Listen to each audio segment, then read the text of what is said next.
Car accident के बाद मेरी लाइफ बस एक धागे पर टिकी हुई थी, लेकिन प्रेसिडेंट की वाइफ अपने व्हाइट मूनलाइट के साथ बाहर गई हुई थी और वो आधे महीने बाद हॉस्पिटल आती है मुझे फिर से रेड करने की तैयारी में। उसे लगता है कि मैं पहले की तरह उसे बहुत बड़ा तमाशा करूंगा, जिस पर मैं बस हॉस्पिटल बेड पर बैठा उसे कंफ्यूज होकर देखता हूं और पूछता हूं, आप कौन है? यह सुनकर यान रियुक्स्यू का दिल अचानक घबरा जाता है। Big sister, brother in law, ठीक है? जिस पर यान रियुक्स्यू अपनी आईब्रो सिकोड़ती है, मोबाइल फोन पकड़े उसका हाथ रुक जाता है और उसकी आवाज भी थोड़ी हिल जाती है। नहीं, तुम्हारे ब्रदर इन लॉ, उसने कोई ट्रबल नहीं किया। जिस पर सामने से आवाज आती है, हॉट सर्च तो फट रहा है, मैंने आज ही बड़ी मुश्किल से उसे दबाया है। इतनी बड़ी बात हो गई, फिर भी ब्रदर इन लॉ ने कोई रिएक्शन नहीं दिया। यह सुनकर यान रोशवाई काफी देर तक चुप रहती है, फिर धीरे से बोलती है, तुम्हारे ब्रदर इन लॉ कह रहे हैं कि उन्हें एमनेशिया हो गया है, वो मुझे याद नहीं कर रहे। फोन के दूसरी तरफ यान रोशवांग भी सुनकर शॉक हो जाती है। सिस्टर, इस बार तुम सच में बहुत ज्यादा आगे निकल गई। और वैसे भी brother in law car accident के बाद कोमा में थे, 80% चांस है कि उनके ब्रेन पर चोट लगी हो, लेकिन ये एमनेशिया फेक नहीं लग रहा, तुम्हें जल्दी से होंग होंग जाना चाहिए। जिस पर यान रियुक्स्यू पहली बार रियलाइज करती है कि हर बार पहले मैं ही उसे लड़ाई करता था, मैं ही हंगामा करता था, लेकिन अब जब मैं बिल्कुल शांत हूं तो वो खुद समझ नहीं पा रही कि क्या करे। यान रोशवांग भी बिल्कुल स्पीचलेस हो जाती है, आखिर ये उसकी अपनी सिस्टर ही है। जिस पर वो मजबूरी में उसे आइडिया देती है, चाहे ब्रदर इन लॉ कोई ट्रबल ना करे, फिर भी तुम्हें उनके पास जाना चाहिए। सबसे जरूरी बात मिसअंडरस्टैंडिंग को खत्म करना है। करीब 20 मिनट बाद यान रोशु फोन रखती है और पास वाले वार्ड से बाहर निकलती है, जिसके बाद वो मेरे वार्ड के दरवाजे को लगातार देखती रहती है। काफी देर तक चुप खड़ी रहती है, फिर धीरे से डोर खोलकर अंदर आती है। वो जानती है कि मैं किस बात से नाराज हूं, लेकिन उसके हिसाब से वो सिर्फ मुझसे प्यार करती है। तुम कौन हो? जिस पर वो वहीं रुक जाती है। असल में मैं बिल्कुल सोया ही नहीं था, बगल वाले रूम से फोन की आवाज लगातार आ रही थी जो मुझे इरिटेट कर रही थी। फिर बड़ी मुश्किल से सब शांत होता है और तभी कोई मेरे वार्ड में अंदर आ जाता है, लेकिन इस बार वो वांग तेजू नहीं होती, बल्कि एक बेहद खूबसूरत और ठंडी सी औरत होती है। उसकी आंखों में कोई वॉर्मथ नहीं होती और उसके पूरे शरीर से एक अजीब सी दूरी महसूस होती है। वो यान रियुक्स्यू थी। यान रोशु मुझे देखती रहती है, लेकिन मेरी आंखें उसके लिए बिल्कुल अजनबी थीं। यहाँ तक कि जब वो पहली बार मेरे घर आई थी तब भी मैंने उसे कभी ऐसे नहीं देखा था। जिस पर उसके दिल में अचानक एक खालीपन सा फील होने लगता है। मुयुनचेंग, वो मेरे पास बैठती है और अपना पतला हाथ मेरे हाथ पर रखती है। मुयुनश्यू और मेरे बीच कुछ नहीं है, मैं सिर्फ तुम्हें पसंद करती हूँ। जिस पर मैं अपनी आंखों में एक हल्की सी हंसी लेकर उसे देखता हूँ तो ये मेरी प्लास्टिक वाइफ है, यान ग्रुप की प्रेसिडेंट, जो हॉट सर्च में छाई हुई है, सच में मर्दों को बहलाना अच्छे से जानती है। उसकी आंखें साफ तौर पर ठंडी थीं, लेकिन फिर भी वो जबरदस्ती अपने चेहरे पर थोड़ी सॉफ्टनेस लाने की कोशिश करती है। शायद उसे लगता है कि मैं उसकी बात मान लूंगा। लेकिन कार एक्सीडेंट के बाद जब मैं उठा तब वो कहीं दिखाई नहीं दी, ना उसका एक फोन आया ना एक मैसेज। जबकि दूसरी तरफ उसके और मुयुनश्यू के हॉट सर्च हर जगह उड़ रहे थे। क्या उसे सच में लगता है कि हॉस्पिटल में पड़े पड़े मैं अंधा हो गया हूँ? वांग तेजू मेरे फोन को लेने की हिम्मत नहीं कर पाया था, जिस पर मैंने सब कुछ खुद देख लिया। बाहर अपने ब्रदर इन लॉ के साथ घूमने के बाद अब घर आकर अपने हस्बैंड को मनाने आई हो,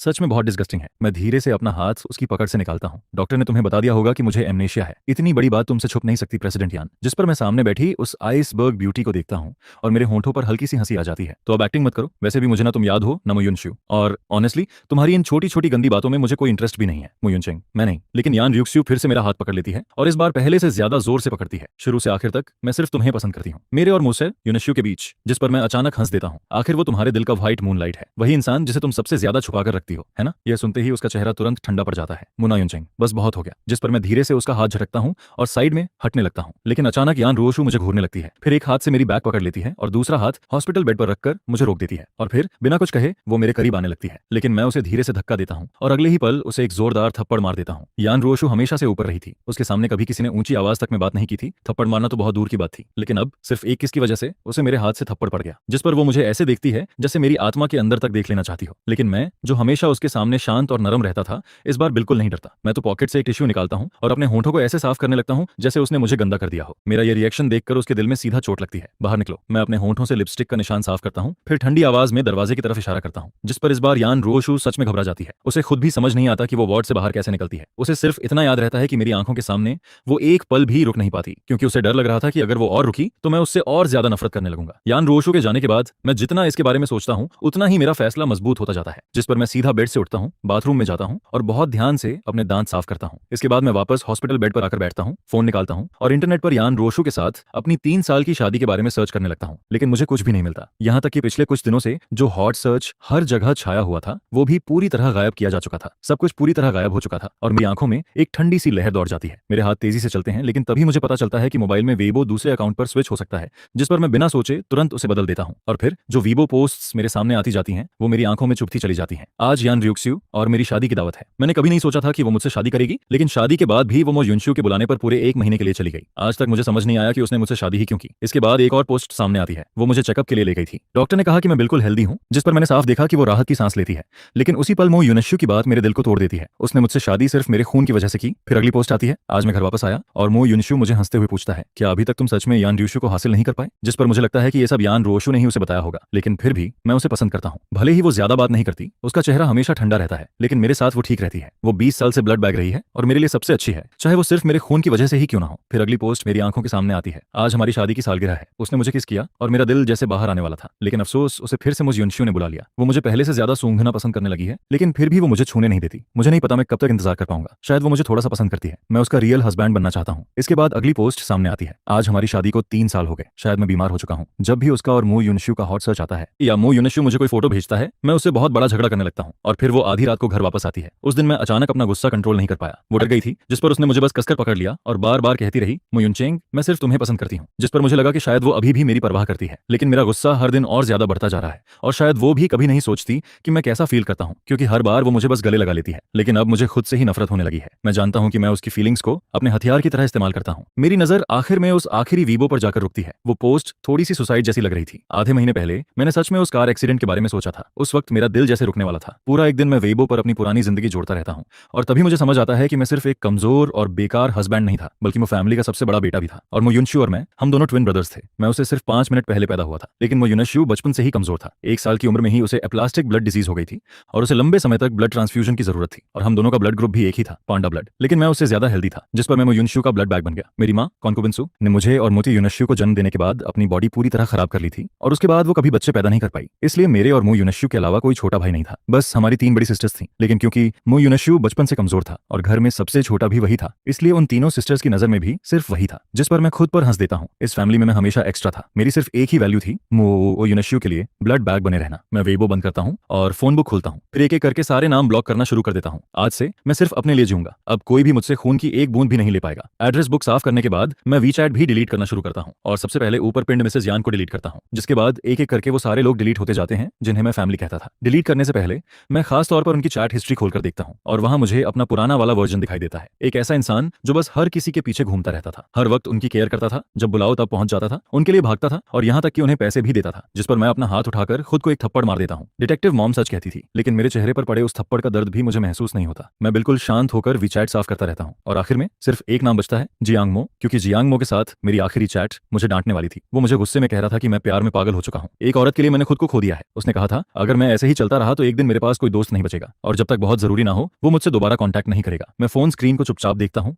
और मेरे होंठों पर हल्की सी स्माइल आ जाती है। लगता है मेरा पुराना वाला मैं पूरी तरह अकेला नहीं था। कम से कम उसके पास ऐसा एक दोस्त तो था जिस पर मैं बिना सोचे उसे सीधे वॉइस कॉल कर देता हूँ। जियांग मो ज्यादा देर नहीं लगाता और कॉल उठा लेता है, लेकिन उसकी आवाज में साफ इरिटेशन और गुस्सा होता है। इसके बाद मैं बहुत धीरे से बोलता हूँ, जियांग मो, तुम कहाँ हो? क्या तुम मुझसे मिलने आ सकते हो? जिस पर फोन के दूसरी तरफ जियांग मो कुछ सेकंड के लिए चुप हो जाता है। मेरा कार एक्सीडेंट हुआ था, मेरे सिर पर चोट लगी और मेरी मेमोरी चली गई। मैंने चैट हिस्ट्री देखी और मुझे लगा कि सिर्फ तुम ही मेरे साथ अच्छे थे। क्या तुम्हारा कार एक्सीडेंट हुआ और तुम्हारी मेमोरी चली गई? यह सुनते ही जियांग मो तुरंत फट पड़ता है। उसकी चिंता मुझे फोन के उस पार से भी महसूस होने लगती है। मुझे हॉस्पिटल का एड्रेस भेजो, मैं अभी आता हूँ। जिस पर मैं कॉल काटता हूँ, उसे अपनी लोकेशन भेजता हूँ और फिर बेड पर टेक कर चुपचाप उसका इंतजार करने लगता हूँ। उधर यान ग्रुप में यान रुओशुआंग जल्दी जल्दी प्रेसिडेंट ऑफिस में घुसती है और जैसे ही वो अंदर आती है वो अपनी सिस्टर को खोया हुआ बैठा देखती है। क्या हुआ सिस्टर? ब्रदर इन लॉ ने तुम्हें मारा भी? कैसे उसने यान रुओशु के चेहरे पर हाथ उठा दिया? मेरा थप्पड़ बिल्कुल हल्का नहीं था। जिस पर जैसे ही यान रियुक्स्यू अपना चेहरा घुमाती है, यान रियुशुआंग ठंडी सांस लेती है। उसके गोरे चेहरे पर उंगलियों का साफ निशान बना हुआ था। एक नजर में पता चल रहा था कि उसे जोर से मारा गया है। जिस पर यान रुओशु अपना माथा दबाती है और मेरी वो ठंडी अजनबी आंखें याद करते ही उसके दिल में फिर से दर्द उठने लगता है। वो एक्टिंग नहीं कर रहा था। जिस पर यान रुओशुआंग तुरंत बोल पड़ती है, तो क्या ब्रदर इन लॉ सच में एमनेशिया भूल गए हैं? वरना वो आपको कभी नहीं मारते। लेकिन अगले ही पल उसकी नजर यान रुओशु के लाल होंठों पर जाती है, जिस पर वो धीरे से बोलती है, सिस्टर, आपने कहीं ब्रदर इन लॉ को जबरदस्ती किस करने की कोशिश तो नहीं की? क्योंकि वो अपनी सिस्टर को अच्छे से जानती थी। यान रुओशु इतनी आसानी से एमनेशिया पर भरोसा नहीं करती, इसलिए शायद उसने ये तरीका मुझे टेस्ट करने के लिए इस्तेमाल किया था। एमनेशिया शायद टेम्परेरी हो, डॉक्टर ने क्या कहा है? जिस पर यान रुओशु की आईब्रोज थोड़ी ढीली पड़ती हैं और वो धीरे से बोलती है, डॉक्टर ने कहा है कि धीरे धीरे रिकवर हो सकता है। तभी अचानक उसका फोन बजने लगता है। कॉल वांग स्पेशल असिस्टेंट की थी, जिस पर यान रुओशुआंग तुरंत फोन उठाती है। क्या हुआ? लेकिन सामने से वांग स्पेशल असिस्टेंट बहुत बेबस आवाज में बोलता है, मैं उन्हें समझा नहीं पा रहा। यह सुनते ही यान रियुक्स्यू कुछ सेकंड के लिए चुप हो जाती है, फिर तुरंत बोलती है, मैं अभी आती हूँ। जिस पर यान रुओशुआंग भी सुनते ही तुरंत उसके पीछे हो लेती है। मैं भी चलती हूँ। असल में पहले उसके पेरेंट्स भी हॉस्पिटल आना चाहते थे, लेकिन यान रियुक्स्यू ने उन्हें रोक दिया था। करीब आधे घंटे बाद यान रियुक्स्यू और यान रियुशुआंग हॉस्पिटल की उस खास फ्लोर पर पहुंचती हैं और जैसे ही दोनों मेरे वार्ड के बाहर पहुंचती हैं, अंदर से जियांग मो की गुस्से भरी आवाज सुनाई देती है, उन्होंने तुम्हें हॉस्पिटल से डिस्चार्ज क्यों नहीं होने दिया? क्या वो तुम्हें पूरी जिंदगी इसी वार्ड में बंद रखना चाहते हैं? यह सुनते ही यान रियुक्स्यू का चेहरा ठंडा पड़ जाता है, जिस पर वो दरवाजा खोलकर अंदर आती है और ठंडी आवाज में बोलती है, क्योंकि मो युनचेंग की बॉडी अभी पूरी तरह रिकवर नहीं हुई है, इसलिए वो अभी डिस्चार्ज नहीं हो सकता। जिस पर जियांग मो पलटकर उसे देखता है। यान रियुक्स्यू का चेहरा हमेशा की तरह बर्फ जैसा ठंडा था। एक पल के लिए जियांग मो के दिल में डर आता है, लेकिन अगले ही पल वो फिर सीधा खड़ा हो जाता है। मैंने डॉक्टर से पूछा है, डॉक्टर ने कहा है कि मो युनचेंग बिल्कुल ठीक है, नहीं तो क्या मैं उसे डिस्चार्ज करवाने की बात करता? जिस पर यान रोशु हल्का सा भौं सिकोड़ती है। उसे जियांग मो कभी पसंद नहीं था। फिर वो मेरी तरफ देखकर बोलती है, मो युनचेंग को एमनेशिया हो गया है, तुम्हें पता नहीं है? वो एक हाथ पॉकेट में डालकर खड़ी रहती है। उसके चेहरे पर शांति दिखती है, लेकिन उसकी आंखों में बेचैनी छुपी हुई थी जिस पर मैं चुपचाप उसे देखता हूँ। जियांग मो को मेरे हॉस्पिटल में होने का पता कैसे चला? जरूर मैंने ही उसे बताया होगा, लेकिन अगर मुझे सच में एमनेशिया है तो फिर मैं जियांग मो को कैसे याद रखता हूँ? जिस पर जियांग मो वहीं खड़े खड़े हंस देता है और ये देखकर यान र्यूक्स्यू के होंठ नीचे झुक जाते हैं। उसकी काली आंखों में ठंडापन उतर आता है, लेकिन जियांग मो बिल्कुल नहीं डरता, उल्टा वो उसे देखकर हंसता है। क्या ये अच्छा नहीं है? मो युनचेंग आखिरकार वो सारी बुरी बातें भूल सकता है। तुम्हारे जैसी स्कम्बैग अब उसे दोबारा हर्ट नहीं कर पाएगी। जियांग मो, यह सुनते ही यान रोशवांग तुरंत गुस्से में बोल पड़ती है। मेरी सिस्टर को स्कम्बैग कहने की हिम्मत कैसे हुई तुम्हारी? यान रोशवांग हमेशा अपनी सिस्टर को सबसे ज्यादा मानती थी। वो कैसे देख सकती थी कि कोई उसके सामने उसकी सिस्टर को ऐसे बोले? जिस पर उसका चेहरा तुरंत गुस्से से भर जाता है। अगर कोई और होता तो वो अभी तक उसके दांत तोड़ चुकी होती। क्यों? क्या तुम्हारी सिस्टर कोई भगवान है? उसके बारे में कुछ कहा भी नहीं जा सकता। जिस पर जियांग मो भी बिना डरे बोलता है, मुझे याद है जब उनकी शादी हुई थी तब मैं यान सिस्टर्स को कितना पसंद करता था, लेकिन अब देखो दोनों बिल्कुल एक जैसे हैं, एकदम स्कम्बैग। यह सुनकर यान रोशवांग का चेहरा नीला पड़ जाता है, लेकिन क्योंकि बात मेरे बारे में थी इसलिए वो कुछ कह नहीं पाती। सच तो ये था कि पूरी फैमिली जानती थी कि यान रुओक्सुए मेरे लिए कितनी अच्छी थी, लेकिन कोई भी ये नहीं समझ पाया कि उसका और मू फैमिली के दूसरे यंग मास्टर मू युनश्यू का रिश्ता आखिर था क्या। यान रोशवांग ने भी अपनी सिस्टर से कई बार पूछा था, लेकिन हर बार यान र्यूक्स्यू बस यही कहती थी, तुम इसमें मत पड़ो। और धीरे धीरे यान रोशवांग ने भी सोचना छोड़ दिया। उसे लगा शायद मू युनश्यू बस उसका ब्लू फेस है, लेकिन चाहे जो हो उसकी सिस्टर कभी मुझे धोखा नहीं दे सकती। मैंने चीटिंग नहीं की। जिस पर यान रोशु की आवाज भारी हो जाती है। उसके अंदर गुस्सा भी था, लेकिन साथ ही एक अजीब सी सीरियसनेस भी। मो युनचेंग, मैंने तुम्हें कई बार समझाया है, मेरे और मो युनश्यू के बीच कुछ नहीं है। मैंने उसे कभी पसंद नहीं किया और ना ही मैंने कभी तुम्हारे साथ कुछ गलत किया, लेकिन मैं बस उसे देखता रहता हूँ। मेरे चेहरे पर कोई रिएक्शन नहीं था, जैसे वो किसी और की कहानी सुना रही हो। लेकिन बगल में खड़ी यान रोशवांग की आंखें बड़ी हो जाती हैं, क्योंकि उसने अपनी सिस्टर को पहली बार एक साथ इतने सारे शब्द बोलते हुए सुना था। तुमने चीटिंग नहीं की? जिस पर जियांग मो ठंडी हंसी हंसता है। तो क्या तुम चाहती हो कि मैं तुम्हारे सारे हॉट सर्च एक एक करके सबके सामने खोल दूं? पिछले करीब एक साल से जियांग मो ने मुझसे बात करना लगभग बंद कर दिया था, लेकिन फिर भी वो हमेशा मुझ पर और यान र्यूक्स्यू पर नजर रखती रही। इसलिए यान र्यूक्स्यू और मो युनश्यू जब जब हॉट सर्च में आए, जियांग मो सब जानती थी। बेशक शायद तुम झूठ नहीं बोल रही, शायद सच में तुम्हारा उसके साथ फिजिकल रिलेशन ना रहा हो, लेकिन तुम पागल जरूर हो। जिस पर जियांग मो फिर से हंसता है। मैं पहली बार उसके सामने तब रोया था जब हमारी शादी को 6 महीने हुए थे, और उसी दिन उसे मेरे और यान र्यूक्स्यू के बारे में सब पता चला था। उस वक्त से लेकर अब तक यान रोशु की नजर कभी मेरे चेहरे से नहीं हटती, लेकिन मेरे इस ठंडे और बेपरवाह चेहरे ने उसे पहली बार सच में डरा दिया था। कौन ऐसा होता है जो शादी की रात अपने हस्बैंड को छोड़कर अपने ब्रदर इन लॉ से मिलने चला जाता है? कौन अपनी शादी की सालगिरह पर अपने हस्बैंड को छोड़कर अपने ब्रदर इन लॉ के साथ हॉस्पिटल में रहता है? और कौन तीसरी एनिवर्सरी पर अपने हस्बैंड को अकेला छोड़कर अपने ब्रदर इन लॉ के साथ बाहर चला जाता है? मो युनचेंग का ये कार एक्सीडेंट भी आखिर तुम्हारी वजह से ही हुआ है, तुम्हारी वजह से। जियांग मो अब लगभग अपना कंट्रोल खोने वाला था, जिस पर यान र्यूक्स्यू की नजर लगातार मुझ पर टिकी रहती है, लेकिन इस बार वो एक शब्द भी नहीं बोलती, और अगले ही पल पूरा वार्ड बिल्कुल चुप हो जाता है। ऐसा लगता है जैसे वहां कोई बोलने की हिम्मत ही नहीं कर रहा। जिस पर यान रोशवांग इधर उधर देखने लगती है। उसके दिल में भी घबराहट होने लगती है। अब उसे भी यकीन हो जाता है कि मुझे सच में एनीमिया हो गया है, क्योंकि पिछले 3 साल में उसने मुझे कभी इतना ठंडा और अजनबी नहीं देखा था। सिस्टर, वो एक्चुअली। जिस पर यान रोशवांग जल्दी से कुछ बोलकर इस अजीब सी चुप्पी को तोड़ना चाहती है, लेकिन मैं उसे बीच में ही रोक देता हूँ। मुझे हॉस्पिटल से डिस्चार्ज होना है। मेरी आवाज साफ थी, मैं अब कोई एक्सप्लेनेशन नहीं सुनना चाहता था। जिस पर यान रोशु की उंगलियां धीरे से कस जाती हैं। कुछ सेकंड बाद वो अपना हाथ ढीला छोड़ देती है और धीरे से बोलती है, ठीक है, तो मैं डॉक्टर से तुम्हारा ब्लड टेस्ट करवाती हूँ। अगर सब ठीक हुआ तो तुम डिस्चार्ज हो सकते हो। लेकिन मैं उसे ठंडी नजर से देखता हूँ। अब कोई भी मुझसे खून की एक बूंद भी नहीं लेगा। मेरी आवाज में कोई हेजिटेशन नहीं था। मैं साफ अपना फैसला बता देता हूँ। अगर किसी ने जबरदस्ती मेरा ब्लड लेना चाहा तो उसे मेरी लाश से लेना पड़ेगा। मेरी ये बात सुनते ही यान रोशु का चेहरा थोड़ा बदल जाता है। वो जानती थी कि मुझे ब्लड निकलवाना सबसे ज्यादा नफरत थी, लेकिन पिछले 3 सालों से हर 6 महीने में वो मुझे बहला फुसलाकर ब्लड टेस्ट के लिए ले जाती थी, और हर बार ब्लड निकलवाने के बाद वो मुझे अच्छे रेस्टोरेंट में खाना खिलाती थी,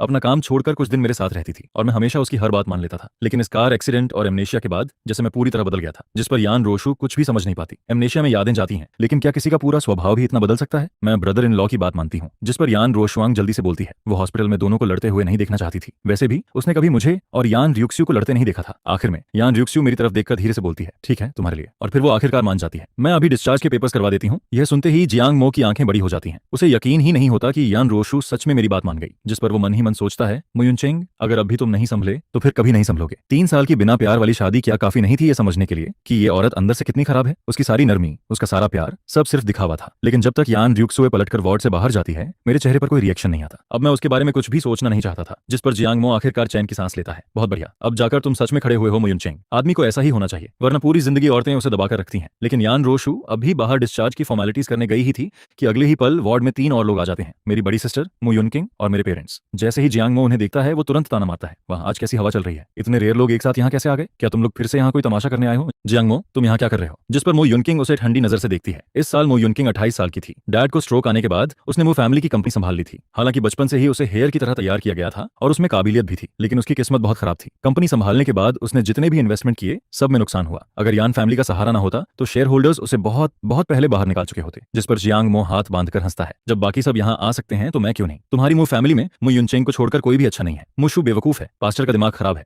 बड़ी सिस्टर मो युनकिंग भी बेकार है, दूसरी सिस्टर मो युनशुई पागल है, तीसरी सिस्टर मो युन और उसका टेस्ट वाला बेवकूफ कुत्ता है, और जहां तक मो युनशु की बात है, वो तो पूरा का पूरा green tea little white face है, ये लोग कौन है? जिस पर मैं कंफ्यूज होकर उन्हें देखता हूँ। हालांकि मैं समझ चुका था कि ये मेरे फैमिली वाले हैं, लेकिन जियांग मो मेरी मेमोरी लॉस का फायदा उठाकर और भी ज्यादा बातें करने लगता है। मो युनचेंग, ये तुम्हारी फैमिली है। पिछले 3 सालों से ये रोज तुमसे पैसे लेते रहे हैं और जब भी मौका मिलता है तुम्हें यान फैमिली से वापस बुलाकर अपने घर ले जाते हैं। फिर तुमसे चाय बनवाते हैं, पानी मंगवाते हैं, खाना बनवाते हैं, बर्तन धुलवाते हैं। ये लोग पूरे के पूरे वैम्पायर हैं। जिस पर मैं बहुत सीरियस होकर पूछता हूँ, तो क्या वो फैमिली बहुत गरीब है? मेरे सवाल पर जियांग मो एक पल के लिए रुक जाता है, क्योंकि पहले वो मुझे अपने अंकल के वेस्टर्न रेस्टोरेंट में काम करने और पैसे कमाने के लिए ले जाता था, और तब उसे बहुत अजीब लगता था, क्योंकि पहली बार जब उसने मेरे पेरेंट्स और मेरी 3 सिस्टर्स को देखा, वो सब महंगे कपड़े पहने हुए थे और वो लोग मु युनशु को रेस्टोरेंट में खाना खिलाने आए थे। उन्होंने मुझे तुरंत पहचान लिया था, लेकिन मु युनशु ने वहां थोड़ा रोना धोना किया, जिस पर पूरी फैमिली मुझे ही डांटने लगी कि मैं उन्हें शर्मिंदा कर रहा हूं। और मुझे याद है उस दिन मैंने सीधे मु युनशु के सिर पर काला ऑयल डाल दिया था। बाद में सुना मु युनशु को लोगों ने मारा और वो हॉस्पिटल पहुंच गया, जिस पर मैं इतना खुश हुआ था कि मैंने एक्स्ट्रा खाना खाया था। जब मु फैमिली ओल्ड मास्टर के हाथ में थी तब वो सच में एक बड़ी फैमिली थी। भले ही अब पहले जैसी नहीं रही, लेकिन फिर भी पूरी तरह गरीब नहीं थी। लेकिन मैंने तुम्हें पहले ही कहा था, अब तुम्हारी शादी रोशु से हो चुकी है, तुम्हारी आइडेंटिटी अलग है, तुम्हें ऐसे लोगों के साथ नहीं रहना चाहिए। जिस पर अचानक मेरी माँ कॉन्कुबिनसु नाराज होकर बोल पड़ती है। वो जियांग मो पर गुस्सा नहीं निकाल सकती थी,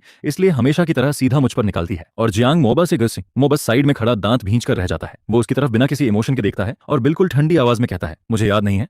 जिसे सुनकर सु कॉन्कुबिन एक पल के लिए वहीं रुक जाती है और फिर उसका गुस्सा तुरंत भड़क उठता है। वो तेज आवाज में कहती है, तुम्हारा एक ऐसा एटीट्यूड है, मैं तुम्हारी माँ हूँ और तुम मुझसे ऐसे बात करते हो। जिस पर तभी वार्ड का डोर खुलता है और डिस्चार्ज प्रोसेस पूरा करके यान रोशु अंदर आती है। वो सामने का माहौल देखते ही हल्का सा फ्राउन करती है और फिर एक कदम आगे बढ़कर मुझे अपने पीछे प्रोटेक्ट कर लेती है, जिस पर सुफाई के चेहरे पर तुरंत स्माइल आ जाती है। वो जल्दी से कहती है, रोशु युनशु अभी फोन पर भी तुम्हें याद कर रही थी। यह कहते हुए वो यान रियुक्स्यू से हाथ मिलाने के लिए आगे बढ़ती है, लेकिन यान रियुक्स्यू बिना कुछ कहे अपना हाथ आगे बढ़ाकर जियांग मो को अपनी तरफ खींच लेती है और उसे अपने सामने खड़ा कर देती है, जिससे सुफाई वहीं रुक जाती है। जिस पर यान रोशुआंग मेरे जीजा का चेहरा देखकर हल्का सा मुस्कुराती है और बीच में हवा में रुके सु कॉन्कुबिन के हाथ को पोलिटली शेक करके छोड़ देती है। आखिर वो भी यान फैमिली की यंग लेडी होती है। इसके बाद मो युनकिंग खुद को रोक नहीं पाती और ताना मारते हुए कहती है, मिस्टर यान, आपने जियांग मो जैसे आदमी को अपने पास कैसे रख लिया? जिस पर यान रियुक्स्यू उसकी तरफ ठंडी नजरों से देखती है और बिना किसी इमोशन के कहती है, मेरा हस्बैंड जिससे चाहेगा उससे मिलेगा। यह सुनकर जियांग मो के दिल को जैसे इंस्टेंट रिलीफ मिलता है। वो कुछ बोलने ही वाली होती है, लेकिन मैं धीरे से उसकी रिस्ट पकड़ लेता हूँ। फिर मैं शांत आवाज में कहता हूँ, जियांग मो, ऐसे लोगों के साथ अपनी जुबान वेस्ट मत करो जो उसके लायक ही नहीं है। जिस पर जियांग मो पहले तो सोचती है कि मैं फिर से किसी सेलिब्रिटी की तरह ड्रामेटिक बात करने वाला हूँ, लेकिन मेरी बात सुनते ही वो अचानक हंस पड़ती है। उसे लगने लगता है कि मेमोरी लॉस के बाद मैं पहले से कहीं ज्यादा अच्छा हो गया हूँ।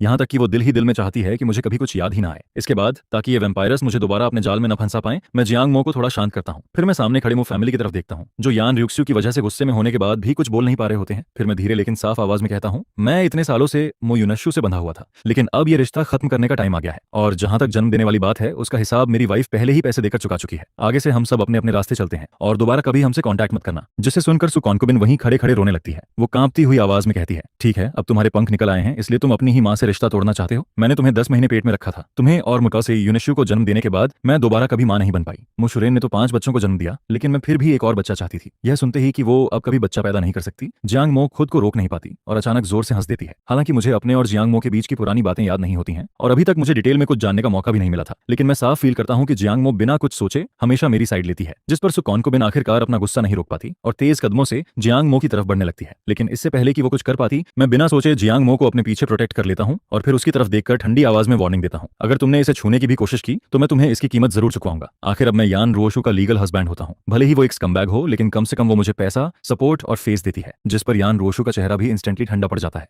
उसकी पूरे बॉडी से ऐसा प्रेशर निकलता है जैसे रूम का टेम्परेचर फ्रीजिंग पॉइंट तक गिर गया हो। फिर वो काली आंखों से मुझे फैमिली की तरफ देखती है और एक एक शब्द पर जोर देते हुए कहती है, सब लोग यहाँ से निकल जाओ। उसकी आवाज बिल्कुल वही होती है जो वो हमेशा मो फैमिली से बात करते वक्त इस्तेमाल करती है। वार्ड में मौजूद हर पर्सन समझ जाता है कि वो साफ तौर पर मो फैमिली को बाहर निकाल रही है। जिस पर सु कॉन्कुबिन के चेहरे की मजबूर स्माइल भी टूटने लगती है, लेकिन वो यान रियुक्स्यू के सामने कुछ कहने की हिम्मत नहीं कर पाती और फिर उसे ये भी फील होने लगता है कि आज मुझ में कुछ अलग है। इसलिए वो लोग सोचते हैं कि किसी और दिन यान रुओशु का फायदा उठाकर मुझसे दोबारा बात करेंगे। आखिर इस बार कंपनी के प्रोजेक्ट के लिए उन्हें यान रुओशु की मदद चाहिए होती है, नहीं तो पूरा मू फैमिली बैंकक्रप्ट तक हो सकता है। इसके बाद सुफाई और मू यांगक्वान जबरदस्ती चेहरे पर स्माइल लाते हैं। फिर सुफाई कहती है, युनचेंग अभी हॉस्पिटल में है, हम लोग तुम्हें रेस्ट करने देते हैं, किसी और दिन फिर मिलने आएंगे। मू यांगक्वान और मू युनकिंग भी समझ जाते हैं कि जब तक यान रूहिवे यहाँ है तब तक आज वो कुछ नहीं कर सकते, जिस पर वो लोग मजबूरी में अपना मुंह बंद रखते हैं। मैं बिना किसी एक्सप्रेशन के उन तीनों की जाती हुई पीठ को देखता रहता हूँ और फिर आखिरी बार उन्हें वार्निंग देता हूँ, मू युनशु और मैं यहाँ तक पहुंच चुके हैं और तुम्हारे पूरे मूड फैमिली का सच भी अब मेरे सामने साफ है। आगे से दोबारा मुझे प्रोवोके मत करना, नहीं तो मेरे पास जो कुछ भी है मैं सब बाहर निकाल दूंगा और उस दिन तुम्हारे मू फैमिली की इज्जत और नाम दोनों खत्म हो जाएंगे। जिसे सुनकर सुफाई और मू यांगक्वान तुरंत पीछे मुड़ते हैं, उनकी आंखें शौक से फैल जाती हैं। वहीं मू युनकिंग भी मुझे हैरानी से देखने लगती है। उसे यकीन ही नहीं होता कि मैं उसे और अपने पेरेंट्स को थ्रेटन करने की हिम्मत कर सकता हूँ। जिस पर मू यांगक्वान का चेहरा बिल्कुल सफेद पड़ जाता है। वो ऐसा दिखता है जैसे उसे वहीं हार्ट अटैक आने वाला हो। लेकिन जब वो तीनों यान रियुक्स्यू के ठंडे चेहरे को देखते हैं तो आखिर में डरकर जल्दी जल्दी वार्ड से बाहर निकल जाते हैं। इसके बाद जियांग मो इस पूरी बात को लेकर और भी कंफ्यूज्ड हो जाती है। वो मुझे ऐसे देखने लगती है जैसे उसके सामने अचानक कोई नया इंसान खड़ा हो गया हो। फिर वो पूछती है, मुयुन चेंग, तुम्हारे पास ऐसा कौन सा हैंडल है जिससे वो लोग ऐसे डर गए जैसे उन्होंने कोई घोस्ट देख लिया हो? जिस पर मैं आंखें घुमाते हुए धीरे से कहता हूँ, कुछ खास नहीं, बस पिछले 3 सालों में उन्होंने मुझसे जो पैसे लिए हैं उन्हीं के ट्रांसफर रिकॉर्ड्स हैं। और फिर मैं मन ही मन एक लंबी सांस लेता हूँ, क्योंकि मैं नहीं चाहता था कि जियांग मो को मेरे और मो यूनश्यू के ब्लड रिलेशन के बारे में पता चले। उसका टेम्पर बहुत ज्यादा फायरी होता है। अगर उसे ये सब पता चल गया तो वो पूरा आसमान सिर पर उठा देगी, और मैं किसी भी हालत में ऐसा नहीं चाहता था। यान रोशो के साथ मेरे बस 3 साल जुड़े हुए थे और मैंने अपनी इस प्लास्टिक वाइफ से एक दिन भी प्यार नहीं किया था। लेकिन ममा फैमिली पिछले 20 सालों से मेरी लाइफ में उलझी हुई थी। ये सोचकर मैं अपने दिल को शांत करता हूँ और फिर कहता हूँ, चलो। इसके बाद मैं पहले ही क्विल्ट हटाता हूँ, नीटली बेड से उतरता हूँ और अपने शूज पहन लेता हूँ, जिस पर यान रोशो धीरे से मेरा नाम लेती है, मुयुन चेंग। लेकिन जब से वो वार्ड में आई थी मैंने एक बार भी उसकी तरफ नहीं देखा था, जिसे देखकर उसके दिल में ऐसा दर्द होता है जैसे किसी ने नाइफ से काट दिया हो। जिस पर जियांग मो भी सिर खुजलाता है, फिर जल्दी से अपना बैग उठाता है और मेरे पीछे पीछे निकल जाता है। वहीं यान रोशुआंग भी समझ जाती है कि मामला अब काफी बड़ा हो चुका है, जिस पर वो बेचैन होकर कहती है, सिस्टर, आप पहले ब्रदर इन लॉ को वापस लेकर जाओ, मैं अभी मॉम डैड को कॉल करती हूँ। इसके बाद यान रोशु धीरे से खड़ी होती है, उसका बॉडी हल्का सा स्टिफ हो जाता है और फिर वो मुड़कर वार्ड से बाहर चली जाती है। फिर मैं रोल्स रॉयस में बिल्कुल सीधा बैठा होता हूँ और पूरे रास्ते बस यही सोचता रहता हूँ कि घर पहुंचकर यान रोशु से डिवोर्स कैसे लेना है। कार के अंदर पूरा सन्नाटा होता है, ड्राइवर भी कुछ नहीं बोलता और एटमॉस्फेयर इतना हैवी होता है कि कोई ठीक से सांस तक नहीं ले पाता। हॉस्पिटल से विला तक का आधा घंटा मुझे पूरे एक सेंचुरी जैसा लगता है, और जब आखिरकार ड्राइवर हमें वहां छोड़ता है तो वो खुद भी ट्री के पास खड़ा होकर राहत की सांस लेता है। उसे लगता है कि आज प्रेसिडेंट बहुत ज्यादा स्केरी लग रही थी। जैसे ही मैं एंट्रेंस पर खड़ा होता हूँ, पीछे से यान रोक्सवे आराम से कहती है, तुम्हें इस जगह की कोई याद नहीं आ रही? ये हमारा वेडिंग रूम है और इसे तुमने खुद डिजाइन किया था। यह कहते हुए वो धीरे से अपना हाथ मेरी कमर पर रखती है, जिससे फील करते ही मेरे पूरे बॉडी में गूस बम्प्स आ जाते हैं। जिस पर मैं तुरंत कहता हूँ, मुझे याद नहीं है। फिर मैं तुरंत नीचे झुककर शूज बदलने लगता हूँ और उसी बहाने उसकी बाहों से दूर हो जाता हूँ, जिस पर यान रोशु वहीं फ्रीज हो जाती है। वो कुछ सेकंड तक अपने खाली हाथों को देखती रहती है और फिर चुपचाप अपने शूज बदलने लगती है। इसके बाद मैं बिना उसकी तरफ देखे सीधे ऊपर चला जाता हूँ और कहता हूँ, स्टडी में चलो, बात करनी है। मैंने डिसाइड कर लिया था कि आज यान रोशु से सब साफ साफ कह दूंगा। चाहे ये शादी आसानी से खत्म ना हो, लेकिन वो एक बड़े नाम वाली इंसान है। अपनी रेपुटेशन और यान फैमिली की इमेज के लिए वो मेरी कंडीशंस को मना नहीं कर पाएगी। जिस पर यान रोशु चुपचाप मेरे पीछे स्टडी तक आती है। फिर हम दोनों स्टडी के सोफा पर आमने सामने बैठते हैं, जिस पर वो धीरे से पूछती है, कुछ जूस लोगे? उसकी आवाज इतनी सॉफ्ट होती है जैसे उसमें से पानी टपक रहा हो, लेकिन मैं बिना इमोशन के कहता हूँ, नहीं। और फिर मैं सीधे पॉइंट पर आता हूँ, यान रोशु, हमें डिवोर्स लेना है। जिसे सुनते ही उसकी गोद में रखे हाथ अचानक कस जाते हैं। वो मेरी तरफ देखती रहती है, लेकिन कुछ देर तक उसके मुंह से एक शब्द भी नहीं निकलता। फिर मैं कहता हूँ, तुम और यूनश्यू ऐसे कब तक चलते रहोगे? ये सब अब खत्म होना चाहिए। मैं बस इतना ही बोलता हूँ और अगले ही सेकंड वो अचानक मुझे अपनी बाहों में कसकर पकड़ लेती है। वो घबराई हुई आवाज में कहती है, मुयुन चेंग, मैं तुम्हारी हूँ, सिर्फ तुम्हारी। मेरा यूनश्यू से कोई रिलेशन नहीं है। उसकी डिप्रेशन, उसका सुसाइड करने का इमेजिनेशन, ये सब मैं कंट्रोल नहीं कर सकती। उसकी आवाज हेल्पलेसनेस से भरी हुई होती है, जिस पर मैं उसकी बाहों में दबा हुआ कहता हूँ, यान रोशु, पहले मुझे छोड़ो, मेरी रिब्स टूटने वाली हैं। लेकिन वो मुझे छोड़ती नहीं है। जब तक मैं जोर से नहीं कहता कि मैं सांस नहीं ले पा रहा, तब तक वो मुझे वैसे ही पकड़े रहती है। जिस पर वो थोड़ा ढीला छोड़ती है, लेकिन फिर भी मुझे पकड़े रहती है। फिर वो धीरे से पूछती है, तो तुमने डिवोर्स का आइडिया छोड़ दिया है, राइट?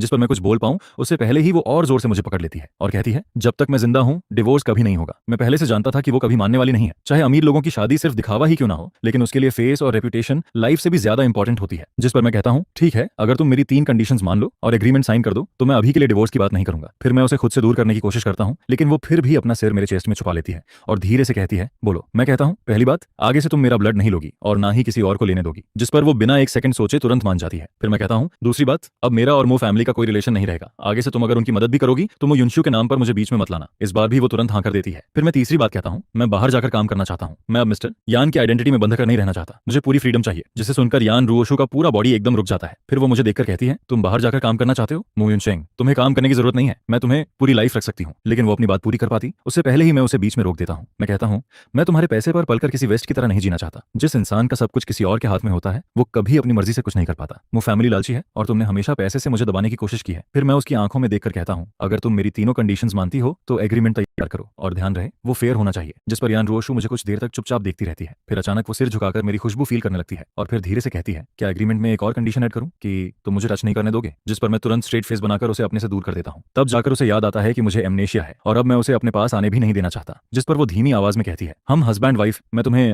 हक भी नहीं कर सकती? मैं उसकी तरफ देखकर हल्का सा हंसता हूं और कहता हूं, हस्बैंड वाइफ, क्या तुम्हें सच में ऐसा लगता है? इसके बाद मैं बस इतना कहता हूं, एग्रीमेंट तैयार करो, फिर मुझे साइन करने के लिए देना। और फिर मैं बिना पीछे देखे स्टडी से बाहर निकल जाता हूं। जिस पर यान रोशु वहीं बैठी रहती है। वो एग्रीमेंट और लॉयर के बारे में सोचने लगती है, लेकिन जब वो थोड़ी देर बाद रूम में वापस आती है तो देखती है कि मैंने डोर अंदर से लॉक कर दिया है। जिस पर वो कुछ सेकंड तक बस डोरनॉब को देखती रहती है और शायद पहली बार उसे समझ आता है कि अब मैं पहले वाला मुकास टेरी युनचेंग नहीं रहा। यान रोशु को खुद पर ही गुस्सा आने लगता है कि उसने पहले इतना स्ट्रॉन्ग डोर आखिर क्यों लगवाया था। फिर आखिर में वो दांत भींचकर डिसाइड करती है कि वो बगल वाले बेडरूम की विंडो से अंदर आएगी। उधर मैं उसे इग्नोर करके सोने की कोशिश करता हूँ, लेकिन उसके बिना उसे बिल्कुल भी नींद नहीं आती। फिर मैं चुपचाप शॉवर लेता हूँ, बाल सुखाता हूँ और क्लोजेट के पास जाकर खड़ा खड़ा हो जाता हूँ। सामने पूरा कैबिनेट महंगे कपड़ों से भरा हुआ होता है, जिसे देखकर मुझे फील होता है कि मटेरियल चीजों के मामले में यान रोक्सुए सच में काफी जनरस है। मु फैमिली जैसे वैम्पायर से तो वो फिर भी बेहतर है। कम से कम वो पहले शुगर देती है और बाद में खून लेती है। लेकिन मैंने पहले ही डिसाइड कर लिया था कि अब मैं दोबारा उसके हाथों मैनिपुलेट नहीं होऊंगा। जिस पर मैं उसके सारे कपड़े निकालकर एक बड़े सूटकेस में भर देता हूँ और उसे दरवाजे तक धकेल देता हूँ। फिर मैं डोर खोलता हूँ, सूटकेस को बाहर फेंक देता हूँ और दोबारा दरवाजा लॉक कर देता हूँ। ये सब करने के बाद मुझे थोड़ा सुकून फील होता है। फिर मैं बेड पर लेट जाता हूँ और सोने की कोशिश करने लगता हूँ। तभी जब मेरी आंख लगने ही वाली होती है, तभी अचानक बालकनी की तरफ से आवाज आती है, जिस पर मैं तुरंत उठकर बैठ जाता हूँ और सावधानी से बालकनी की तरफ देखने लगता हूँ। साथ ही मेरा हाथ अपने आप लैंप की तरफ चला जाता है। लेकिन जैसे ही वो शैडो बेड के पास आती है, मुझे तुरंत उसका जाना पहचाना परफ्यूम फील हो जाता है। फिर यान रोशु आराम से कहती है, तुम अभी तक सोए नहीं? यह कहते हुए वो खुद ही क्विल्ट उठाती है और सीधे बेड में आकर लेट जाती है। जिस पर मैं उसे घूरते हुए कहता हूँ, तुम अंदर कैसे आई? मेरे दिल में उसी वक्त गुस्सा भर जाता है,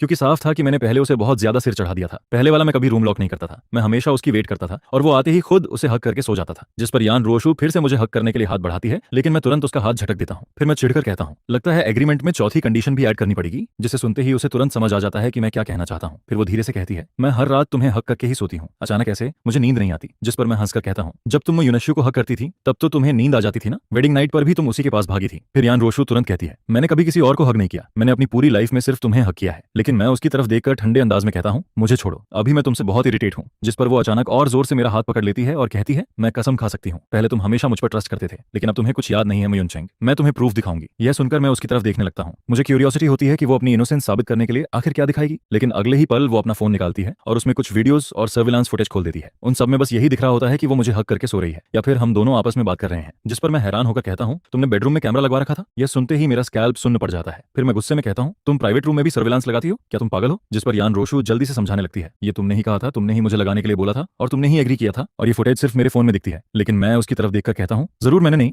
नहीं, तुमने मुझे फोर्स किया होगा। मुझे यकीन नहीं होता कि पहले वाला मैं इतना बेवकूफ था। जिस पर वो तुरंत सिर हिलाकर कहती है, मैंने तुम्हें फोर्स नहीं किया, तुम खुद मुझे बहुत पसंद करते थे। मैं तुम्हें किस करती थी तो तुम हर बात मान जाते थे, लेकिन अब मैं बिल्कुल परेशान हो चुका था। जिस पर मैं कहता हूँ, अगर तुम नहीं जाओगी तो मैं चला जाता हूँ। फिर मैं बेड से उतरने लगता हूँ, लेकिन वो तुरंत मुझे पकड़ लेती है। फिर वो कहती है, हम हस्बैंड वाइफ हैं, हमें साथ में सोना चाहिए, अलग अलग रूम में सोने से रिलेशनशिप खराब होता है। जिस पर मैं हंसकर कहता हूँ, फेक कपल किस रिलेशनशिप की बात करते हैं? लेकिन मैं अंदर ही अंदर जानता था कि अभी उससे पूरी तरह लड़ना सही नहीं होगा। आखिर अभी मैं कमजोर था और उसने अभी अभी प्रॉमिस किया था कि वो मेरा ब्लड नहीं लेगी। इसलिए मैं मौका देखकर कहता हूँ, अगर तुम्हें यहीं सोना है तो चुपचाप एक तरफ लेटो, नहीं तो बाहर निकल जाओ। फिर मैं उसे इरिटेट होकर हल्का सा धक्का देता हूँ, जिस पर यान रियुक्स्यू तुरंत मेरी बात मान जाती है और मुझे पकड़कर चुपचाप लेट जाती है। रूम में तुरंत अंधेरा हो जाता है, लेकिन वो मुझे इतनी जोर से पकड़े रहती है कि मुझे फील होने लगता है कि मैंने बहुत कम कपड़े पहने हुए हैं। जिस पर मैं तुरंत बहाना बनाता हूँ, मुझे वॉशरूम जाना है। यह सुनकर वो शक भरी नजरों से मुझे देखती है। उसे लगता है कि शायद मैं भागने वाला हूँ, लेकिन आखिर में वो मुझे छोड़ देती है। जिस पर मैं तुरंत क्लोजेट की तरफ भागता हूँ और वहां से एक फुल स्लीव्स वाला पजामा निकाल लेता हूँ। फिर मैं खुद को सिर से लेकर पैर तक ढक लेता हूँ और दोबारा बेड पर जाकर लेट जाता हूँ। जिस पर यान रोशु जैसे ही मुझे देखती है और नोटिस करती है कि मैंने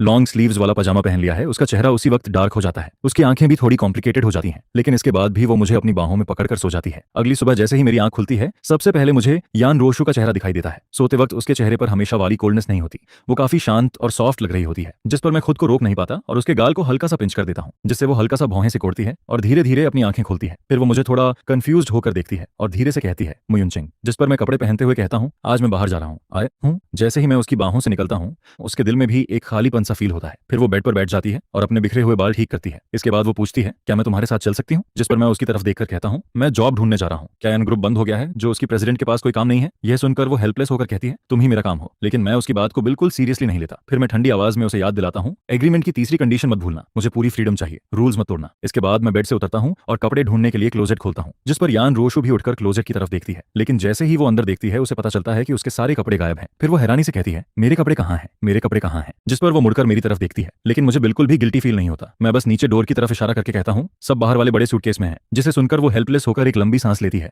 और फिर चुपचाप बाहर जाकर सूटकेस से अपने कपड़े एक एक करके वापस क्लोजेट में टांगने लगती है। जिस पर मैं मन ही मन भौहें चढ़ाता हूँ। मुझे लगता है कि मैं इसे कमरे से बाहर तक नहीं रख पा रहा और इसके कपड़े बाहर फेंकने से क्या ही होने वाला है। इसके बाद मैं जल्दी से अपने कपड़े बदलता हूँ, डोर जोर से बंद करता हूँ और सीधे नीचे चला जाता हूँ। फिर मैं ड्राइवर से कहता हूँ कि मुझे जियांग रियल एस्टेट छोड़ दे। घर से निकलने से पहले मैं जियांग मो को मैसेज कर चुका होता हूँ। वो अकाउंटिंग पढ़ा हुआ होता है और अभी अपने अंकल की रियल एस्टेट कंपनी में काम करता है। मैं कहीं और जाना ही नहीं चाहता था। आखिर मिस्टर यान के नाम से जहां भी जाओ, लोग ऐसे ट्रीट करते हैं जैसे रेस आए, जैसे कोई एंसेस्टर आ गया हो। इसलिए जब जियांग मो ने मुझे अपनी कंपनी आने को कहा तो मैंने तुरंत हाँ कर दी। उधर यान रियुक्स्यू जब नीचे आकर अपने कपड़े वापस रखती है, तब तक मैं काफी देर पहले निकल चुका होता हूँ। फिर वो टेबल पर रखा अनचेड ब्रेकफास्ट देखती है और मेड को बुलाकर पूछती है, क्या सर ने ब्रेकफास्ट नहीं किया? जिस पर मेड का चेहरा डर से सफेद पड़ जाता है। फिर वो धीरे से कहती है, सॉरी मैडम, मैंने उन्हें रोकने की कोशिश की थी, लेकिन सर ने बस एक बार मुझे देखा और मैं इतनी डर गई कि फिर कुछ बोल ही नहीं पाई। यह सुनकर यान रियुक्स्यू को और हेडेक होने लगता है। मैं न सिर्फ उसे अवॉइड कर रहा था, बल्कि अब बाहर जाकर खुद पैसे भी कमाना चाहता था। जिस पर उसे लगता लगता है कि उसका सिर फटने वाला है। तभी उसके फोन की रिंगटोन बजती है और स्क्रीन पर मिसेज यान लिखा आता है। फोन उठाते ही दूसरी तरफ से मिसेज यान की रोती हुई आवाज आती है, मेरे दामाद को क्या हो गया? जैसे ही सुना कि युनचेंग का एक्सीडेंट हुआ और उसे एमनेशिया हो गया, मेरा दिल बैठ गया। फिर वो गुस्से में कहती है, तुमने युनचेंग को फिर दुखी किया ना? क्या तुम उस मो यूनिशु से दूर नहीं रह सकती? जिस पर यान रियुक्सियो फोन कसकर पकड़ लेती है और धीरे से कहती है, मॉम, युनचेंग ठीक हो जाएगा, उसे सब याद आ जाएगा। लेकिन मिसेज यान फिर भी शांत नहीं होती। फिर वो कहती है, रोशु, क्या तुम्हें और युनचेंग को अब बच्चा नहीं कर लेना चाहिए? यान फैमिली पर कितने लोगों की नजर है, तुम्हें पता भी है? फिर वो खुद ही झुंझलाकर कहती है, छोड़ो, तुमसे क्या बात करना, तुम तो बस बर्फ की तरह ठंडी हो। मैं और तुम्हारे डैड अभी अभी प्लेन से उतरे हैं और सीधे युनचेंग से मिलने आने वाले हैं। लेकिन जैसे ही मिसेज यान को पता चलता है कि मैं बाहर काम करने गया हूं, वो और ज्यादा गुस्सा हो जाती है। फिर वो कहती है, तुम सच में पागल हो गई हो, रहने दो, मैं खुद युनचेंग को कॉल करती हूँ। लेकिन थोड़ी देर बाद उसका फोन फिर यान रोशु के पास वापस आता है, जिस पर वो गुस्से में कहती है, मैं युनचेंग को फोन क्यों नहीं लगा पा रही? यह सुनकर यान रोशु का दिल धक से रह जाता है। फिर वो तुरंत मुझे कॉल करती है, लेकिन फोन पर बिजी आता है, जिस पर वो तुरंत वीचैट खोलती है, लेकिन वहां एक बड़ा लाल एक्सक्लेमेशन मार्क दिखता है। तभी उसे पता चलता है कि मैंने उसे ब्लॉक कर दिया है। अपनी लाइफ में पहली बार ब्लॉक हुई प्रेसिडेंट यान बस चुपचाप एक लंबी सांस लेती है। उसे अभी तक ये नहीं पता होता कि मैंने सिर्फ उसे ही नहीं बल्कि उसके पूरे फैमिली को ब्लॉक कर दिया है। उधर मैं तब तक कार से उतर चुका होता हूँ और जियांग रियल एस्टेट के बाहर जियांग मो से मिल रहा होता हूँ। जियांग मो छेबापियों थोड़ी दूर खड़े उन ब्लैक सूट और सनग्लासेस वाले बॉडीगार्ड्स को देखकर धीरे से मेरे पास आता है और पूछता है, हे मुयुनचेंग, ये वही लेजेंडरी रिच लोगों वाले बॉडीगार्ड्स हैं क्या? जिस पर मैं थोड़ा ऑकवर्ड होकर हल्का सा सिर हिलाता हूँ। जियांग मो अपने दिल की जलन दबाकर हंसने की कोशिश करता है और कहता है, पहले तो तुम इतने बड़े गेट के अंदर रहते थे कि मुझे तुम्हारे बॉडीगार्ड्स देखने का चांस ही नहीं मिला, लेकिन अब देखो, ये बिल्कुल वैसे ही लग रहे हैं जैसे टीवी सीरीज में दिखाते हैं। सच में रियलिटी टीवी से भी ज्यादा क्रेजी होती है। जिस पर मैं बस हल्का सा मुस्कुरा देता हूँ, लेकिन कुछ नहीं कहता। फिर जियांग मो कहता है, चलो, मैंने मन के में किया, मैंने अंकल को पहले ही बता दिया है। जैसे ही उन्हें पता चला कि तुम आने वाले हो, वो बहुत खुश हो गए। जिस पर मैं धीरे से सिर हिलाता हूँ और उसके पीछे पीछे एलिवेटर में चला जाता हूँ। उधर वो बॉडीगार्ड जो सिर्फ यान रियुक्सियो के कांटेक्ट में होता है, चुपचाप अपना फोन निकालता है। फिर वो उसे मैसेज भेजता है, सर का मूड काफी अच्छा लग रहा है, जिसे पढ़कर यान रोशु का मूड और कॉम्प्लिकेटेड हो जाता है। वो मन ही मन सोचती है, इतना खुश है क्या इसलिए क्योंकि उसने मुझे ब्लॉक कर दिया? और सिर्फ मुझे ही नहीं, उसने मेरे मॉम डैड को भी ब्लॉक कर दिया था। जिसे सोचकर उसे पहली बार फील होता है कि अब मैं सच में रिबेलियस हो गया हूँ। मैंने सीधे पूरे यान फैमिली को ही ब्लॉक कर दिया था। उधर मिसेज यान जैसे ही ये सुनती है, वो तुरंत दूसरा नंबर लेकर मुझे कॉल करती है, लेकिन मैं वो भी नहीं उठाता। जिस पर मिसेज यान वहीं गुस्से में कहती है, नहीं, अब हमें खुद युनचेंग के पास जाना पड़ेगा। पता नहीं किसी ने उसे बहका दिया है या क्या, वो हमें ही छोड़ रहा है। वहीं मिस्टर यान भी बेचैन हो जाते हैं। आखिर इतने सालों बाद उन्हें इतना परफेक्ट दामाद मिला था। जिस पर मिसेज यान तुरंत बटर झांग को फोन करती है और कहती है, जल्दी पता करो युनचेंग अभी कहाँ है। कुछ ही देर में बटलर बॉडीगार्ड से बात करके पता कर लेता है कि मैं जियांग मो के साथ जियांग रियल एस्टेट में हूँ। यह सुनते ही मिस्टर और मिसेज यान बिना कुछ सोचे सीधे कार में बैठ जाते हैं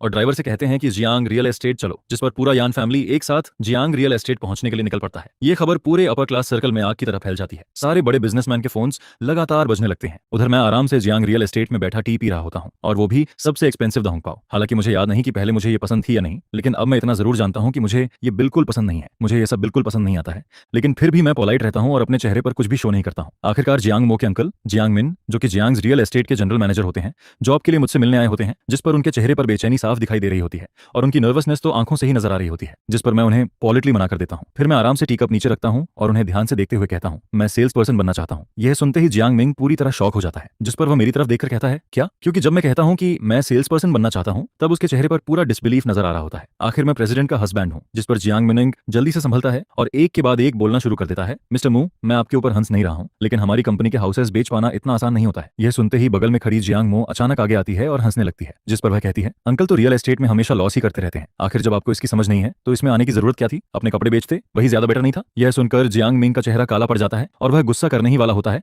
तभी सेक्रेटरी भागते हुए अंदर आती है और कांपती हुई आवाज में कहती है, मिस्टर यान और मिसेज यान आ गए हैं। यह सुनते ही जियांग मिनंग एकदम डर जाता है। फिर वह जल्दी से बाहर की तरफ भागता है और मिस्टर यान के पास पहुंचकर एक्साइटमेंट में उनका हाथ पकड़ लेता है। जिस पर वह कहता है, आप जैसे बड़े आदमी का हमारी कंपनी में आना हमारे लिए बहुत बड़ी बात है। जिस पर मिस्टर यान सिर्फ हल्का सा मुस्कुराते हैं और कहते हैं, सुना है कि युनचेंग मिस्टर जियांग की कंपनी में काम करने आया है, इसलिए हम भी उसे देखने चले आए। यह सुनकर जियांग मिन और ज्यादा नर्वस हो जाता है। उसके माथे पर ठंडा पसीना आने लगता है। उसे समझ ही नहीं आता कि क्या बोले। जिस पर वह बस बार बार सिर हिलाता रहता है और कहता है, मिस्टर मू अंदर है, अंदर ही है। जिस पर मिस्टर यान सिर हिलाते हैं और बिना कुछ बोले अंदर की तरफ चल देते हैं। वहीं दूसरी तरफ मैं ऑफिस में बिल्कुल शांत बैठा रहता हूँ। मेरे चेहरे पर कोई रिएक्शन नहीं होता है और मिस्टर यान और मिसेज यान के आने से भी मेरे दिल में कोई हलचल नहीं होती है। फिर अचानक ऑफिस का दरवाजा खुलता है, जिस पर मिसेज यान मुझे देखते ही तेजी से मेरी तरफ आती हैं और बिना कुछ कहे मुझे कसकर गले लगा लेती हैं। मैं अभी उनका चेहरा ठीक से देख भी नहीं पाता हूँ कि तभी मुझे एक एक्साइटेड आवाज सुनाई देती है, युनचेंग। यह देखकर जियांग मो भी शॉक हो जाती है। उसे बिल्कुल उम्मीद नहीं होती है कि मिसेज यान मेरे साथ इतना क्लोज बिहेव करेंगी। जिस पर बगल में खड़े मिस्टर यान हल्का सा खांसते हैं, जैसे उन्हें याद दिला रहे हो कि थोड़ा कंट्रोल रखो वरना मैं डर जाऊंगा। जिस पर मिसेज यान मुझे छोड़ देती हैं, लेकिन फिर भी मेरा हाथ कसकर पकड़े रहती हैं। फिर वह प्यार भरे चेहरे से पूछती हैं, युनचेंग, तुम कुछ दिन और घर पर क्यों नहीं रुके? इतनी जल्दी काम पर आने की क्या जरूरत थी? मैं सीधे जवाब नहीं देता हूँ। मैं सिर्फ हल्का सा मुस्कुराता हूँ, जबकि मेरे दिमाग में बहुत तेजी से बातें चल रही होती हैं। मुझे समझ आता है कि यान रियुक्सियो के पेरेंट्स इतने जल्दी सिर्फ मुझे देखने के लिए यहाँ चले आए हैं। जिस पर मैं बस हल्की सी स्माइल देता हूँ और कहता हूँ, आप दोनों को इतनी परेशानी हुई इसके लिए सॉरी, लेकिन मैं अंदर ही अंदर बहुत क्लियर होता हूँ। मुझे पता होता है कि ये लोग मेरे साथ इतना अच्छा सिर्फ इसलिए बिहेव कर रहे हैं क्योंकि मैं यान रोशो का हस्बैंड हूँ। जिस दिन डिवोर्स हो जाएगा उस दिन मेरी कोई वैल्यू नहीं बचेगी। ये सुनते ही मिसेज यान जल्दी से बोल पड़ती हैं, नहीं नहीं युनचेंग कभी गलत नहीं हो सकता, तुम्हारी कोई गलती नहीं है। जिस पर वह तुरंत लेंग बटलर की तरफ मुड़ती हैं और कहती हैं, हम प्राइवेट जेट से आए हैं, हमने रात में अच्छे से रेस्ट भी किया था, लेकिन उनके दिल में घबराहट बनी रहती है। उनकी आंखों में आंसू तक आने लगते हैं, जैसे वह सोच रही हो कि आखिर किसकी वजह से इतना अच्छा सन इन लॉ अपनी याददाश्त खो बैठा। जिस पर लेंग बटलर बार बार झुककर माफी मांगता है और कहता है, सॉरी ओल्ड मैडम सर, मुझसे गलती हो गई, मैंने ज्यादा बोल दिया। इसके बाद मिसेज यान अचानक मुस्कुराने लगती हैं। फिर वह मेरी तरफ देखकर कहती हैं, युनचेंग तुम कौन सा काम करना चाहते हो? अगर तुम चाहो तो तुम्हारी मदर भी तुम्हारे साथ चलेगी। यह सुनकर जियांग मिनंग की आंखें लगभग बाहर आने लगती हैं। उसे यकीन ही नहीं होता कि मिसेज यान भी उसकी कंपनी में हाउस बेचने आने वाली हैं। लेकिन इससे पहले कि वह कुछ समझ पाता, मिस्टर यान भी तुरंत बोल पड़ते हैं, अगर युनचेंग को यह कंपनी पसंद है तो मैं इसे अभी खरीद कर उसे खिलौने की तरह गिफ्ट कर सकता हूँ। यह सुनते ही जियांग मिंग वहीं पर पूरी तरह स्टन्ड रह जाता है। उसे यकीन ही नहीं होता कि इतनी बड़ी किस्मत अचानक उसके सिर पर गिर सकती है। वहीं मैं हल्का सा नीचे देखता हूँ। मेरे दिल में थोड़ी हेल्पलेसनेस होती है, लेकिन साथ ही मुझे उनकी सिंसियरिटी भी फील होती है। जिस पर मैं धीरे से कहता हूँ, थैंक यू मॉम डैड, लेकिन मैंने पहले ही अंकल से कह दिया है, मैं सेल्स डिपार्टमेंट में जाकर हाउस बेचना चाहता हूँ। यह सुनकर यान फैमिली के दोनों एल्डर्स एक दूसरे की तरफ देखते हैं। हालांकि उन्हें हैरानी होती है, लेकिन फिर भी वे ज्यादा इंसाइट नहीं करते हैं। जिस पर मिस्टर यान मेरी तरफ मुड़कर कहते हैं, शिंगयुन सिटी के नीचे जितने भी प्रोजेक्ट्स हैं मैं उन सबका ध्यान रख लूंगा। ये सुनते ही पूरे ऑफिस में सन्नाटा छा जाता है। हर कोई शॉक में पड़ जाता है,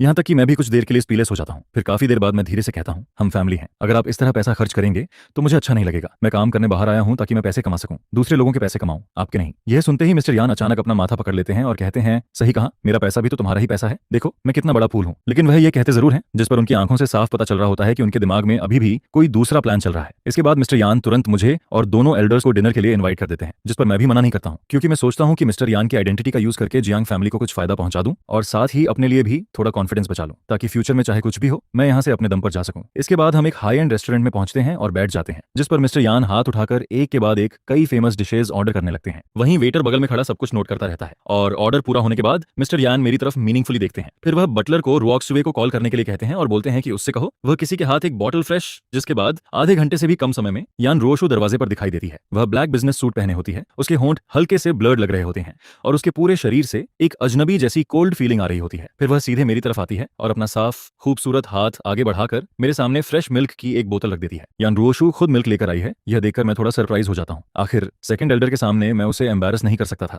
जिस पर मैं जियांग मो की तरफ देखता हूँ और उसे साइड में सीट खिसकाने का इशारा करता हूँ। 12 लोगों की टेबल पर सिर्फ 8 लोग बैठे होते हैं, इसलिए सीट खाली थी। लेकिन मेरी लेफ्ट साइड में मिस्टर यान बैठे होते हैं और राइट साइड में जियांग मो। अब जब यान र्यूक्स्यू आ गई है तो जियांग मो को ही जगह बदलनी पड़ती है। जियांग मो यान र्यूक्स्यू को पसंद नहीं करती है, लेकिन उसे सेकंड एल्डर के लिए काफी रिस्पेक्ट फील होती है। आखिर वे सच में मेरे लिए कंसर्न रखते हैं।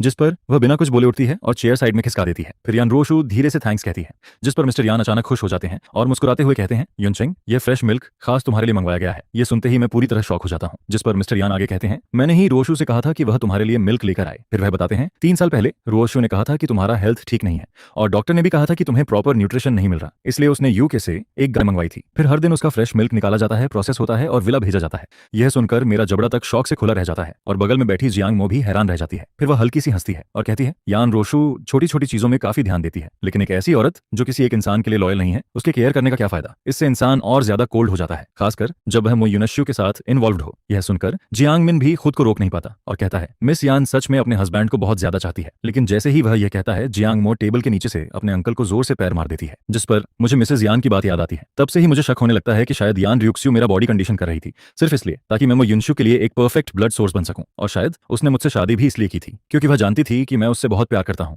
और मैं उसके लिए कुछ भी कर सकता हूं। यह सोचते ही मेरे पूरे शरीर में ठंड सी फील होने लगती है। वहीं दूसरी तरफ यान र्यूक्स्यू पहले ही ग्लव्स पहन चुकी होती है। फिर वह सिर झुकाकर खाना केयरफुली सर्व करने लगती है। हर चीज को वह साफ सुथरे तरीके से हैंडल करती है और सब कुछ बहुत सुंदर लग रहा होता है। जिस पर मैं चुपचाप सेकंड एल्डर की तरफ देखता हूं, लेकिन मिस्टर यान तो पलक तक नहीं झपकाते हैं और मिसेज यान मुस्कुराकर सिर हिलाती रहती हैं, जैसे उन्हें यान र्यूक्स्यू का यह बिहेवियर बहुत पसंद आ रहा हो। ये फादर इन लॉ और मदर इन लॉ सच में बहुत इरिटेटिंग लग रहे होते हैं, क्योंकि मुझे समझ नहीं आता कि क्या इन्हें पता नहीं है कि यान रोशु ने मुझसे शादी सिर्फ मेरे ब्लड के लिए की थी। जिस पर मैं आंखें छोटी करता हूं और तय करता हूं कि मुझे इन्हें टेस्ट करना होगा। उसी समय विदेश में छुट्टियां मना रही मो यूनश्यू को एक वीडियो कॉल मिलता है। जैसे ही वह कॉल रिसीव करती है, वह गुस्से से भर जाती है और कहती है, दीदी क्या तुम श्योर हो? तुमसे कोई गलती नहीं हुई? फोन के दूसरी तरफ मो यूनश्यू का चेहरा इतना डार्क लग रहा होता है जैसे उस पर पानी टपक रहा हो। जिस पर सामने से जवाब आता है, ये बिल्कुल सच है। मेमोरी लॉस के बाद मो यूनश्यू ने हम सबको ब्लॉक कर दिया है। पहले तो मुझे यकीन नहीं हुआ। मैंने उसे वीचैट पर मैसेज भेजा, लेकिन उसने मुझे भी ब्लॉक कर दिया। फिर मॉम, डैड और बाकी फैमिली ने ट्राई किया, लेकिन उसने पूरी फैमिली को ही ब्लॉक कर दिया। यह सुनकर मो यूनश्यू का चेहरा और ज्यादा खराब हो जाता है। 3 साल हो गए थे, लेकिन वह अब तक यान रोशु को पूरी तरह कंट्रोल नहीं कर पाई थी। पहले मो फैमिली ने जो बातें छुपाई थी वह बाहर नहीं आई थी, लेकिन अब मेरी मेमोरी लॉस होने के बाद मैं उनसे रिश्ता खत्म करना चाहता हूं और यह कोई एक्टिंग नहीं थी। मो यूनश्यू को हॉस्पिटल में मेरी ठंडी आंखें याद आ जाती हैं, जिस पर वह घबराई हुई आवाज में पूछती है, उसने सच में यान रूही और यान रूशुआंग के सामने कहा कि वह मुझसे रिश्ता खत्म करना चाहता है? सामने से जवाब आता है, हाँ, उसने साफ कहा कि अब से तुम्हारा और उसका कोई रिलेशन नहीं है। नहीं है। यह सुनते ही मो युनशु का दिल गले तक आ जाता है। फिर वह जल्दी से पूछती है, और ब्लड वाली बात, उसने उसके बारे में कुछ कहा? जिस पर सामने से जवाब आता है, बुक नहीं। यह सुनकर मो युनशु थोड़ी राहत की सांस लेती है। जब तक ब्लड वाली बात बाहर नहीं आती तब तक उसके पास सब संभालने का मौका था। फिर वह तुरंत कहती है, दीदी मैं अभी फ्लाइट बुक करती हूँ और चाइना वापस आती हूँ। यह कहते हुए उसके चेहरे पर एक कैलकुलेशन वाली स्माइल आ जाती है, क्योंकि वह मेरे टेम्पर को अच्छे से जानती है। जिस पर वह मन ही मन सोचती है, मुझे खुद जाकर देखना होगा कि उसे सच में मेमोरी लॉस हुआ है या वह सिर्फ एक्टिंग कर रहा है। लेकिन दूसरी तरफ मो युनकिंग को अभी तक यह समझ नहीं आता कि मामला कितना सीरियस है। पूरा मियामू फैमिली एक बहुत बड़ी प्रॉब्लम की तरफ बढ़ रहा होता है, और इस प्रॉब्लम की वजह वही लड़की होती है जिसे वे सबसे ज्यादा प्यार करते हैं। इसके बाद जैसे ही यान र्यूक्स्यू मुझे सेल्स डिपार्टमेंट में लेकर जाती है, मुझे वहां बहुत ज्यादा गर्मी फील होती है। जिस पर वह तुरंत टिश्यू निकालती है और मेरे चेहरे का पसीना बहुत कंसर्न के साथ साफ करने लगती है। लेकिन मैं टिश्यू लेकर कहता हूँ, मैं खुद कर लूंगा। फिर मैं जल्दी जल्दी अपने चेहरे का पसीना पोंछता हूँ। यह देखकर जियांग मिंग तुरंत घबरा जाता है और कहता है, नहीं नहीं, मैं अगले 2 दिन में एसी लगवाने वाला था, मैं अभी अरेंज करता हूँ। जिस पर यान रोशु उसे ठंडी नजरों से देखती है और बिना किसी डाउट के कहती है, कंपनी के हर डिपार्टमेंट में ऐसी होना चाहिए। जियांग मिनिंग ऑकवर्ड होकर अपने माथे का ठंडा पसीना पोंछता है। फिर वह जल्दी से अपना मोबाइल निकालता है और सेक्रेटरी को सीधे ऑर्डर देता है, 1 लाख अर्जेंट, अभी के अभी एसी लगवाओ। जिस पर मेरे बगल में खड़ी जियांग मो धीरे से मेरी तरफ खिसकती है और कहती है, मो युनचेंग, यह यान रुह्यू तुम्हारे लिए इतनी अच्छी क्यों है? जिस पर मैं उसे घूर कर देखता हूँ और कहता हूँ, तुम्हें इससे क्या? जियांग मो तुरंत सिर हिलाती है और कहती है, नहीं, मेरा वो मतलब नहीं है, मुझे बस लगता है कि तुम दोनों के बीच कोई मिसअंडरस्टैंडिंग है। जैसे शायद उसे लगा हो कि तुम्हारे दिल में कोई और है, इसलिए वह तुम्हें खुद के पास नहीं आने देती। यह सुनकर मैं मन ही मन ठंडी हंसी हंसता हूँ। कोई मिसअंडरस्टैंडिंग नहीं है। इसके बाद यान र्यूक्स्यू अचानक कहती है, मो युनचेंग कल फिर आएगा। यह कहकर वह जियांग मिंग को वहीं छोड़ देती है और बिना मुझे रिएक्ट करने का मौका दिए मेरा हाथ पकड़कर बाहर ले जाती है। जिस पर जियांग मिंग जल्दी से कहता है, ठीक है मिस्टर यान, आप आराम से जाइए। वहीं पीछे खड़ी जियांग मो चुपचाप यान र्यूक्स्यू की तरफ देखती रहती है और मन ही मन सोचती है, यह औरत तो बिल्कुल नहीं चाहती कि मो युनचेंग को जरा सी भी तकलीफ हो। अगले ही पल यान रोशु मुझे बिना कुछ बोले एसी वाली कार में बैठा देती है। फिर वह खुद भी अंदर आती है और दरवाजा लॉक कर देती है। जिस पर मैं गुस्से में कहता हूँ, तुमने कल रात क्या प्रॉमिस किया था? तुमने कहा था कि मुझे पूरी फ्रीडम होगी। लेकिन यान र्यूक्स्यू जैसे मेरी बात सुनती ही नहीं है। वह बस कोल्ड आवाज में ड्राइवर को चलने के लिए कहती है। कार के अंदर की ठंडी हवा धीरे धीरे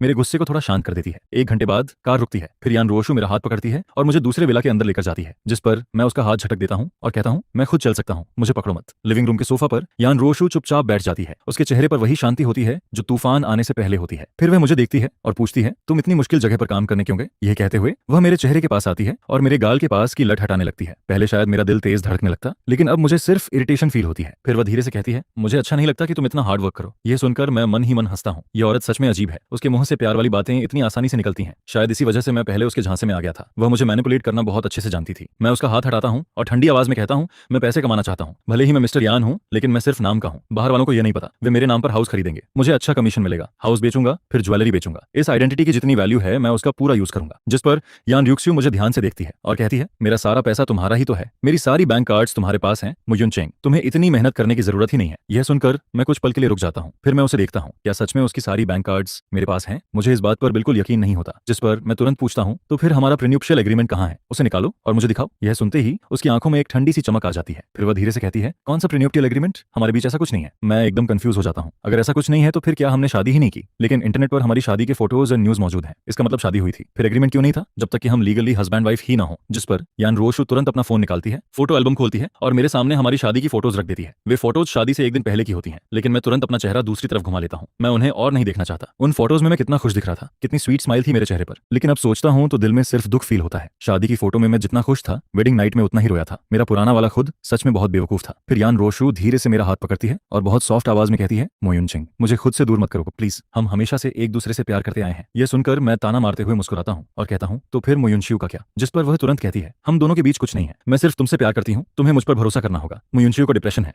उसने कई बार सुसाइड करने की कोशिश की है, इसलिए मुझे उसका ख्याल रखना पड़ता है। यह सुनकर मैं ठंडी आवाज में कहता हूँ, दुनिया में और भी बहुत लोग होंगे जिन्हें डिप्रेशन है, क्या तुम सबका ऐसे ही ख्याल रखोगी? मुझे तो बिल्कुल यकीन नहीं है कि उसे डिप्रेशन है। वह इतना सेल्फिश इंसान है कि उसके अंदर गिल्ट या पेन जैसी कोई चीज हो ही नहीं सकती। यह सुनकर यान रोशु कुछ पल के लिए चुप हो जाती है। फिर धीरे से कहती है, लेकिन वह तुम्हारा छोटा भाई है। यह शब्द सुनते ही जैसे मेरे दिमाग में कुछ फट जाता है। मेरे सिर में अचानक बहुत तेज दर्द शुरू हो जाता है। मुझे ऐसा फील होता है जैसे मेरा पूरा दिमाग टूट रहा हो। जिस पर मैं दांत भींचकर चिल्लाता हूँ, यहाँ से निकल जाओ, अभी निकल जाओ। फिर मैं उसे जोर से धक्का देता हूँ। वह नीचे गिर जाती है और मैं लड़खड़ाते हुए ऊपर भाग जाता हूँ। मो युनचेंग, यान रोशु कुछ सेकंड के लिए शॉक में रह जाती है। फिर वह जल्दी से मेरे पीछे भागती है, लेकिन तब तक मैं रूम का दरवाजा अंदर से लॉक कर चुका होता हूँ। वह हार नहीं मानती। फिर वह बालकनी से अंदर आने की कोशिश करती है, लेकिन उसे पता चलता है कि बालकनी की विंडो भी मैंने लॉक कर दी है। जिस पर यान र्यूशु बालकनी में खड़ी रह जाती है। उसकी आंखों में हेल्पलेसनेस साफ दिखाई दे रही होती है। उसे पता होता है कि मैं मो युनशु से नफरत करता हूँ, और सच कहें तो वह खुद भी उससे परेशान है, लेकिन वह कुछ कर भी नहीं सकती। इसके बाद मैं 1 घंटे तक बाथटब में पड़ा रहता हूँ, जब तक मेरी स्किन पर झुर्रियां नहीं पड़ जाती और मेरे शरीर में जो दर्द हो रहा होता है वह थोड़ा कम नहीं हो जाता। फिर धीरे धीरे मेरा मूड शांत होता है। जिस पर मैं उठता हूँ, अपना शरीर सुखाता हूँ और पजामास पहनकर बाथरूम से बाहर आता हूँ। लेकिन मास्टर बेडरूम की बालकनी के पर्दे लगातार हिल रहे होते हैं। मुझे बिल्कुल आइडिया नहीं होता कि यान रोशु अभी तक बाहर खड़ी है। फिर मैं मैं बेड पर जाकर लेट जाता हूँ और अपना फोन उठा लेता हूँ। फिर मैं अपना फोन उठाता हूँ और देखता हूँ कि अभी सिर्फ दोपहर के 3 बजे हैं, जिस पर मुझे फोन में कई वीचैट ट्रांसफर दिखाई देते हैं। ये सारे मिस्टर यान ने भेजे होते हैं। पहले खाना खाते समय मिस्टर यान ने मुझे दोबारा वीचैट पर ऐड कराया था। वह 65 साल के हैं।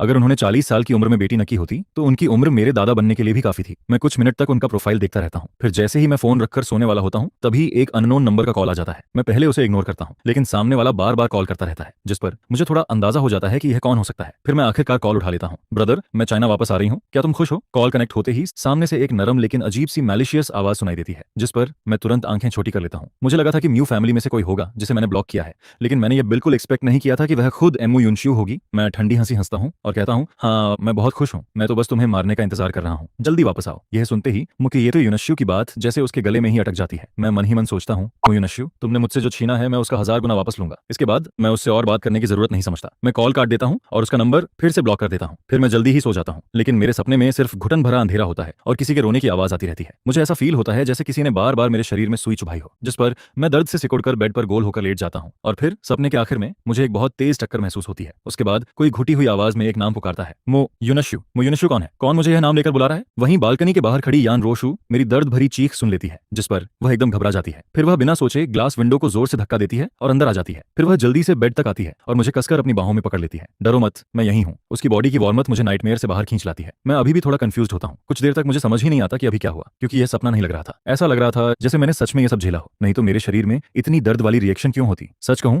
तो मुझे पहले भी कभी कभी लगता था कि शायद मैं किसी पैरेलल वर्ल्ड में आ गया हूं, नहीं तो मुझे म्यू फैमिली और यान फैमिली के बारे में कुछ भी याद क्यों नहीं है। लेकिन जब यान रियुक्स्यू और मू फैमिली मेरे सामने आए तब मुझे समझ आ गया कि मैं कहीं और नहीं आया हूं, मैं वही मो युनचेंग हूं। क्योंकि भले ही मुझे कुछ याद न हो, लेकिन मेरी हड्डियों में बसी हुई नफरत बिल्कुल रियल है। कभी कभी मुझे यह भी लगता है कि शायद मेरे अंदर वायलेंट टेंडेंसीज हैं और आज के नाइटमेयर ने मेरे इस शक को और बढ़ा दिया है।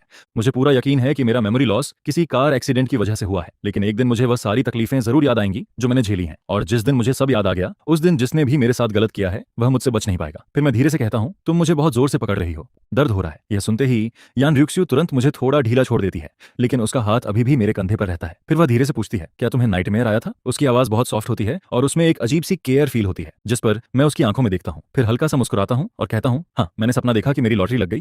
फिर मैं खुशी खुशी तुम्हें बताने आया, लेकिन जैसे ही मैंने दरवाजा खोला मैंने तुम्हें और मो युनश्यू को एक दूसरे को हक करते देखा। फिर मैं धीरे से कहता हूँ, बहुत दर्द हुआ। यह सुनते ही यान रियुक्स्यू का चेहरा बदल जाता है, जैसे उसके दिल में किसी ने जोर से चोट मार दी हो। फिर वह जल्दी से कहती है, इम्पॉसिबल मो युनचेंग, मैं सिर्फ तुमसे प्यार करती हूँ, मैं कभी मो युनश्यू को हक नहीं करूंगी। यह सुनकर मैं मन ही मन हंसता हूँ, लेकिन मेमोरी लॉस के बाद से मुझे उससे लड़ने या सच बोलकर झगड़ा करने का मन नहीं करता। वैसे भी अभी वो मेरे पीछे पीछे घूम रही है, ये मेरे लिए काफी अच्छा है। मुझे बस अपनी लिमिट बनाए रखनी है। फिर मैं कैजुअली कहता हूँ, वैसे अभी मो युनश्यू का कॉल आया था, उसने कहा कि वह जल्दी चाइना वापस आने वाली है। यह कहते हुए मैं उसके चेहरे को ध्यान से देखता हूँ, जिस पर उसकी भौहें सिकुड़ जाती हैं और उसका चेहरा थोड़ा डार्क हो जाता है। मैं हंसता हूँ और कहता हूँ, क्या हुआ? तुम्हारी लवर वापस आ रही है इसलिए तुम टेंशन में हो? क्या आप तुम उसे कॉल करके डांटोगी? जिस पर यान रोशु धीरे से सांस छोड़ती है और कहती है, मो युनचेंग, मैं सिर्फ तुम्हारी हूँ। लेकिन मुझे उसकी बात पर बिल्कुल भरोसा नहीं होता। फिर मैं उसकी तरफ देखकर कहता हूँ, यान रोशु, मैं पहले ही साफ बोल रहा हूँ, बेहतर होगा कि तुम मुके युनशु को मुझसे दूर रहने को कहो, नहीं तो मैं उसकी ऐसी हालत करूंगा कि वह किसी को मुंह दिखाने लायक नहीं रहेगी। यह सुनते ही यान रियुक्स्यू की आंखें ठंडी हो जाती हैं, लेकिन मैं मन ही मन हंसता हूँ, क्योंकि फोन पर मोरो युनश्यू की आवाज, उसका एटीट्यूड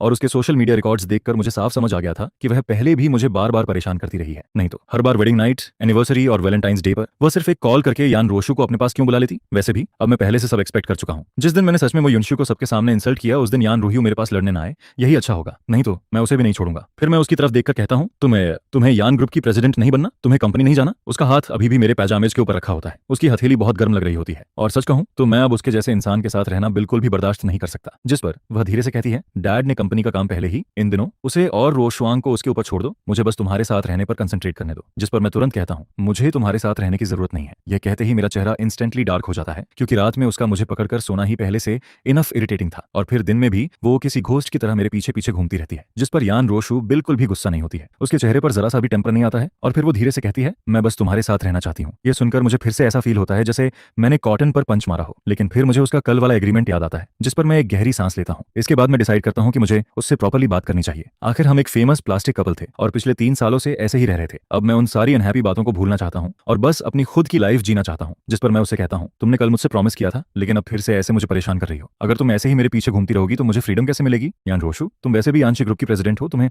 थोड़ा रीजनेबल होना चाहिए। यह सुनकर वो अपना सिर नीचे कर लेती है और काफी देर तक चुप रहती है, जिस पर मुझे बिल्कुल समझ नहीं आता कि वो क्या सोच रही है। लेकिन मैं उसकी इस एबनॉर्मेलिटी को इग्नोर कर देता हूँ और फिर सीधे उससे साफ साफ बात करता हूँ। मुझे तुम्हारी कोई याद नहीं है, मैं ऐसी वाइफ को एक्सेप्ट नहीं कर सकता जो मुझे पसंद ही नहीं करती हो, और तुम्हारे साथ मैरिड लाइफ जीने का तो सवाल ही नहीं उठता। जिस पर अगर तुमने इस तरह की बात दोबारा सोची तो मैं सीधे कोर्ट जाकर डिवोर्स के लिए केस फाइल कर दूंगा। जब मैं आखिरी वर्ड बोलता हूँ तब अंदर से मुझे थोड़ा गिल्टी फील होता है, क्योंकि मैं यान रोक्सवे की करंट स्टेटस अच्छी तरह जानता हूँ। ऐसे में कोर्ट जाकर डिवोर्स की बात करना खुद में एक जोक जैसा लगता है। मुझे तो ये भी लग रहा था कि वो शायद मेरा मजाक उड़ाएगी और कहेगी कि जाकर देखो कौन सा लॉयर तुम्हारा केस लेता है। लेकिन मेरे लिए शॉकिंग बात यह होती है कि यान रोशु मुझ पर हंसती नहीं है, बल्कि वो फिर से अपना हाथ बढ़ाती है और मुझे अपनी बाहों में खींच लेती है, जिस पर मैं उससे दूर होने की कोशिश करता हूँ।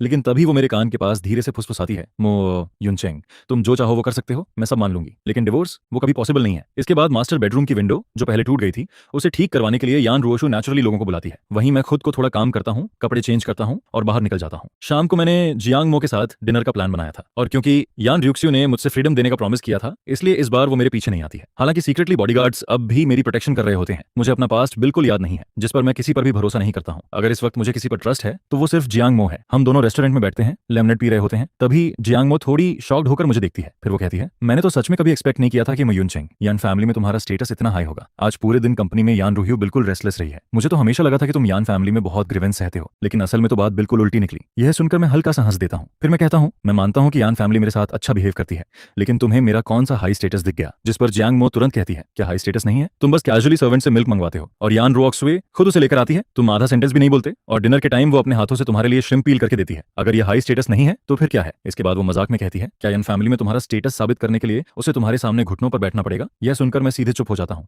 क्योंकि उसके सवाल का मेरे पास कोई जवाब नहीं होता है। फिर जियांग मो अचानक सीरियस होकर पूछती है, मो युनचेंग, क्या तुम्हें नहीं लगता कि यान रूहियो सच में तुमसे प्यार करने लगी है? आखिर तुमने हर जगह उस लिटिल व्हाइट फेस चुनमु इंशु को हरा दिया है। जिस पर मैं हल्की सी स्माइल करता हूँ। फिर मैं कहता हूँ, अगर ऐसा है तो सुनने में तो काफी कूल लगता है, लेकिन असल में ये बहुत बड़ी प्रॉब्लम है। क्यों? जियांग मो कंफ्यूज होकर पूछती है, जिस पर मैं धीरे से अपना कप वापस टेबल पर रखता हूँ और कहता हूँ, मैं पूरी जिंदगी यान रोशु के साथ फेक कपल बनकर रह सकता हूँ। मैं उससे डिवोर्स भी एक्सेप्ट कर सकता हूँ, लेकिन मैं ये बिल्कुल एक्सेप्ट नहीं कर सकता कि वो मुझसे इतना प्यार करे। फिर मैं उसकी तरफ देखते हुए कहता हूँ, मैं किसी दूसरे आदमी से उसकी वुमन छीनने को पसंद नहीं करता। जो वुमन शुरू से किसी और की थी वो कभी मेरी हो ही नहीं सकती, और जिसे किसी और से छीना गया हो उसे कोई और भी मुझसे छीन सकता है। यह सुनकर जियांग मो सिर हिलाती है। फिर वो कहती है, सही कह रहे हो, ऐसी वुमन को भूल जाना ही बेटर है। वैसे भी लाइफ में वुमन कोई मस्ट हैव चीज नहीं होती है। उसकी यह बात सुनकर मैं राहत की सांस लेता हूँ, क्योंकि अगर वो मुझे मो युनशु से लड़कर यान रूहियो को वापस पाने के लिए कहती तो शायद हम दोनों के बीच सब खत्म हो जाता। मैं अपने इस इकलौते दोस्त को खोना नहीं चाहता था। इसी बीच वेटर जल्दी से डिशेस लेकर आता है, जिस पर हम दोनों खाते पीते हुए बातें करते रहते हैं और एटमॉस्फेयर काफी अच्छा बना रहता है। खाना खत्म होने के बाद मैं अपने पास्ट के बारे में पूछना शुरू करता हूँ। फिर मैं जियांग मो से पूछता हूँ, क्या तुम्हें पता है कि आखिर मेरी शादी यान र्यूक्स्यू से हुई कैसे थी? यह सुनकर जियांग मो पहले मुझे घूरती है